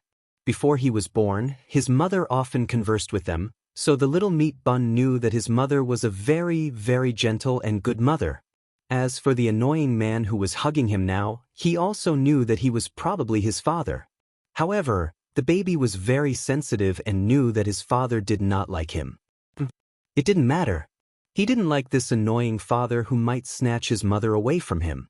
Just like that, the father and the son became enemies the first time they met, and they hated each other. How could he be the son of God? It was just born, but it could already think so much and think so far. If it were an ordinary human baby, it would probably not have opened its eyes at this moment. However, The child of the evildoer and Lung Ruoxue could even stare at his own father. If a son could sense his father's dissatisfaction, how could a mother not? When Lung Ruoxue received her son from the evildoer, she had already conjured a small warm water ball in her hand to clean the child's body. The child was very satisfied. His biological mother was still the best. This was a real mother. His father must be the second. The little child still couldn't speak, so the demon didn't know what his fresh out of the oven, still exhaling hot air son was thinking. Otherwise, he might have directly thrown away this annoying bear child like garbage. After washing and wrapping the doll, Lung Ruoxue quickly placed the child at the side and said to the demon, "Hubby, I'm going to give birth again." "What? There more?" The demon's eyes widened, and his reaction was obviously half a beat slower. But fortunately he was a god. When he heard that his wife was going to give birth again, he quickly made preparations. The second baby came out only half an hour later than the first one. After it was born, the demon slapped the baby's little but a few more times. When the baby cried, he took a look and saw that it was a ghost. It was actually another son. How could this be? The demon was so depressed. If it was a daughter, he could still reluctantly accept it, but why was it a son? The child was still cleaned by his biological mother, Lung Ruoxue. After washing and wrapping it up, the demon thought that everything was over. However, Lung Ruoxue stammered as she told him, "Hubby, we still have one more." "There are more." Upon hearing this, the evildoer wished he could just faint. He stared at his wife's still bulging stomach with a pale face. "I really want to scratch the wall. If she had another son." Looking at the demon's conflicted expression, Lung Ruoxue did not know if she should tell him now that the next one would still be her son. However, before she could tell the truth, the child in her belly was clearly getting impatient and anxious. Seeing that his wife's stomach was in pain again, the evildoer quickly held her hand and said, "Swear, if it hurts, then shout out. I can hold on." Having 2 children in a row, Lung Ruoxue had to hold back her screams. It was not that she did not want to, but when she thought about how many people were guarding outside the purple bamboo house, she really did not have the courage to scream. Fortunately, after the 3 children had been brewing for a long time, they came out relatively quickly. So, in less than an hour, the 3rd child came out to meet his parents. Seeing that it was another son, the evildoer obviously did not have any hope.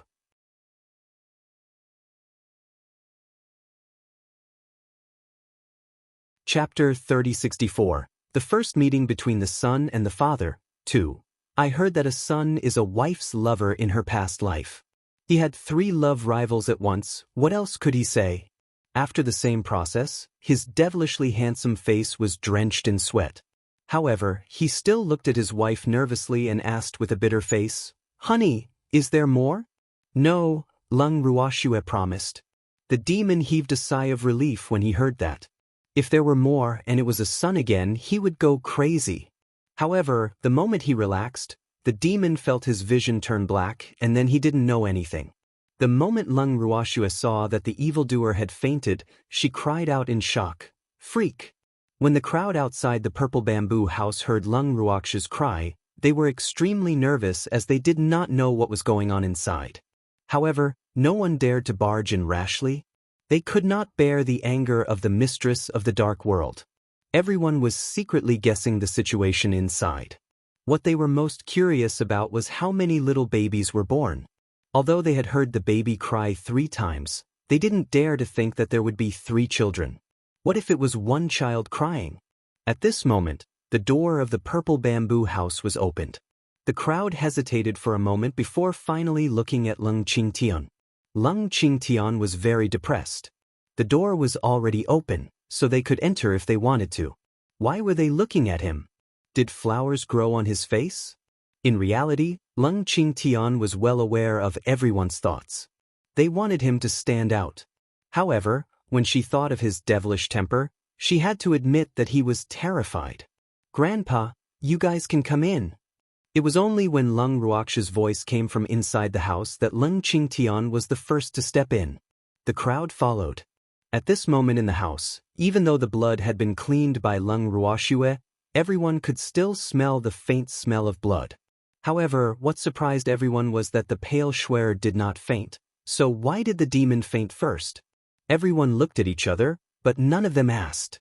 However, Songke didn't care about that and laughed in disdain. Useless. He fainted just like that. I'm also tired. Hearing Tsong's words, Lung Ruoxue was smart enough to pretend she didn't hear anything and fell asleep in peace. Seeing that the two of them were exhausted, Lung Qingnan considerately covered them with the blanket before turning his gaze to the little doll beside them. As expected, there were 3 of them. Lung Qingtian was overjoyed. Just as he was about to reach out to hold the child, someone was faster than him and picked up a little doll. Looking at the person who was ahead of him, Lung Qingshan's mouth twitched. Because the first one to carry a child was none other than Song. Lung Qingdan was worried when he saw Song standing up straight and hugging the baby who was almost twice its size with its 2 furry little claws. I really don't understand how Senior Song could carry a child. What if he dropped the doll? However, it was obvious that Lung Qingtian was overthinking it. Song was holding the little baby firmly. Just as Lung Qingshan's thoughts were running wild, the other 2 children had also fallen into the hands of others.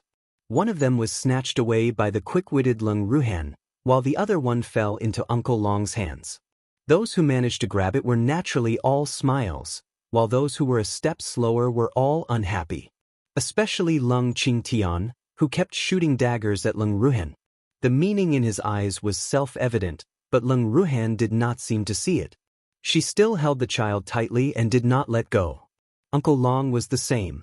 In order to have the little boy to himself, he even ran to the outside of the purple bamboo house.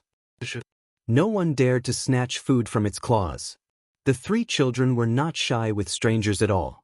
They looked at the person who was holding them and all giggled. The 3 people who snatched the child away liked the chubby and fair child the more they looked at him. Lung Qingtian and the others could only glare daggers at them, wishing they could hack the 3 smug fellows into 1,000 pieces. He really hated people too much, didn't he? However, among the 3 who snatched the child, 2 of them were tactful. They didn't dare to keep the child for too long and handed the child over to someone else. Otherwise, they would probably cause public anger. Now, everyone had the opportunity to get close to the little child, and their mood was instantly beautiful. But there was still one person who didn't feel beautiful, and that was Ji Kai. With so many people lining up to hold little master, when would it be his turn? Ji Kai's heart was filled with resentment. Suddenly, a child started wailing. After the first one, the other 2 also began to cry. When everyone heard the crying, they immediately became a little flustered. The people present were basically all men, and many of them did not have any experience in taking care of a baby. The moment they heard that the baby was crying, their hearts instantly clenched. It was a pity that they did not know what exactly had happened to little babe. After thinking for a while, everyone was shocked to realize that these 3 little babe were hungry. That's right. Sensing that everyone had thought of this, the 3 little children felt quite gratified. They were hungry. I'm so hungry. When she was in her mother's stomach, she still had spiritual energy to eat. But now, she had nothing to eat. Feeling wronged, the 3 little meat buns pouted their pink and tender little mouths in unison, acting cute and coquettish. Everyone's hearts softened when they saw this. Eggshell. The babies would grow up after eating the eggshells. They'll go get their eggshells for them to eat. Feng Zhan, who was flying in the air, suddenly had an idea. Upon hearing this, everyone fell silent. Lung Qingdan could not help but sigh. Feng Zhan, they don't have any eggshells. Why isn't there an eggshell? Where's the eggshell? Who ate it? Feng Zhan was very angry. He flapped his wings and wanted to find the guy who had stolen the eggshells of the 3 little shellfish to settle the score. You bastard! How audacious of him to eat his child's eggshell. Do you still want to live? Bai Su couldn't help but cover his face. Idiot and idiot. Did they think that humans were the same as beasts? Bai Su, who obviously didn't want to be stupid like Feng Zhan, stretched out a claw and jumped into the air, smacking the flying Feng Zhan down. He growled, "These 3 little meat buns are humans. Humans don't have eggshells, okay? Like this." Feng Zhan blinked and blinked again. He could clearly feel the heat on his face. He was shy. Then what do human babies eat? After a moment of shyness, Feng Zhan, who was not ashamed to ask, continued to ask. Human babies drink milk. Leng Qingtian said softly. I'll go find him. After Feng Zhan finished speaking, he immediately flew away. Everyone was very curious. Where did that little Feng Zhan find milk for the baby? Just as they were thinking this, they heard the roars of the female beast from the phoenix forest in the distance. Then there was a huge commotion. Everyone couldn't help but cover their faces. Speaking of which, could they say that they didn't know this guy who suddenly acted like an idiot? It was really too embarrassing.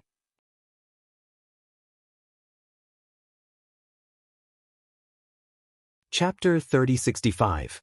The first meeting between the son and the father. 3. When Feng Zhan reappeared in front of everyone, his beautiful feathers were already in a mess.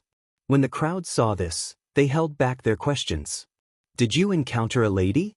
It was obvious that Feng Zhan wasn't in a good mood. He hung his head and said dejectedly, those female beasts are really too fierce, so what if there's no milk? Why did you hit me? I'm the prince of the Phoenix clan, how can you not give me any face? I'd be a fool to give you face. Everyone couldn't help but mutter to themselves. Although there were many female beasts in the Phoenix forest now, most of them had yet to form families. He had foolishly asked for milk to feed his babies. It would be a waste if he didn't get angry at him. Has Master not woken up yet? At this moment, a few beautiful women walked over from the direction of the Phoenix forest. The moment Feng Zhan saw them, he immediately hid behind Uncle Long to seek shelter. Women are tigers. Other than Master, why is there no woman in this world who is gentle and cute? Feng Zhan was very worried. One of the women rolled her eyes at Feng Zhan and walked over to the 3 baby girls. She looked at the fair and tender little children with joy, then took out a few red spirit fruits and handed them to Leng Ruhan. Let the baby eat this first. Leng Ruhan took the spirit fruit. She hesitated for a moment before squeezing out a little juice and feeding it to the baby. The spirit fruit was rich in spirit energy, and the little babe that he was carrying obviously liked it very much. It pouted its little mouth and sniffed it. When the others saw this, they did the same. The little baby's first meal in this world was finally settled. When Leng Ruoxue woke up, the demon had already woken up and was staring at her intently. Shuer, how do you feel? Does it still hurt? The evil demon asked with heartache. It's been hard on my wife. It doesn't hurt anymore. Leng Ruoxue said with a face full of happiness. Before she fell asleep, she had taken a pill and was basically fine now. Then, she turned around to look at the baby, but she found that there was no one on the bed. Where are the children? Leng Ruoxue could not help but ask. I don't know. The demon said irresponsibly. After he woke up, he had put all his attention on his wife and had not thought about the child at all. If Shuer had not asked him now, he would probably not have thought about the child. Leng Ruoxue's face darkened. You're a father. The child was gone, and they didn't even know where it went? Of course, the child would not be lost. The speechless Leng Ruoxue was at her wit's end. After releasing her divine sense and knowing that her baby was being taken care of by her grandfather and the others, she was relieved. At this moment, the demon remembered that he wanted to settle the score after autumn. What accounts? Of course, it was a matter of the number of children. He only wanted 1, but now there were 3, which obviously exceeded his expectations. You bastard! He felt that even one of them would be enough to snatch his wife away, but now there were 3 of them. The evildoer's face was black as he said resentfully, Shuer, why didn't you tell me that you had 3 babies? It's not too late to know now. Of course, I wanted to give you a surprise. Leng Ruoxue looked at the evildoer guiltily as she tried to please him. I'm surprised but not happy. The demon said, not giving him any face. Leng Ruoxue's face darkened again. She couldn't help but remind him, Demon, that's your child. I know. But back then I only wanted 1. The demon said confidently. It was because he knew this that he didn't dare to say it. Leng Ruoxue sighed inwardly, but her beautiful face was still full of smiles as she said, "Isn't 3 better?" It was in place in one shot. "There's no need to have another child in the future. Even if there's only one, I don't plan to have another one in the future." He peeked at Lung Ruoxue arrogantly. "Alright, you win. But now that it's already born, we can't just stuff it back in, right?" Lung Ruoxue said helplessly. "You think I don't want to stuff the extra 2 back?" The demon raised his eyebrows. "The extra 2? How hurtful would this child be to have such an idea?" This was his biological father. Lung Ruoxue couldn't help but suck in her stomach. Just as she was about to change the topic, she saw her grandfather, elder brother, and Song walk in with 3 little children in their arms. Lung Ruoxue was excited. The child. She hadn't even taken a good look at her baby. After receiving a little babe, Lung Ruoxue placed it in the arms of the evildoer. Her intention was clear: she wanted the father and son to bond with each other. Although the demon was a little unwilling, he still gave Lung Ruoxue face and planned to coax the child. Unfortunately, Xiaobei did not give him any face as a father. As soon as he carried the child started to cry loudly. With one of them taking the lead, the other 2 followed suit and cried. "So, I don't want a stepfather hug." The 3 little babes' thoughts were very intense. While the demon was thinking, as expected, his son was here to jinx his father. She was really not cute at all. You're tuning in to the Passion Pages YouTube channel. We're so grateful for your support, and don't forget to subscribe to join us on this incredible journey through captivating stories.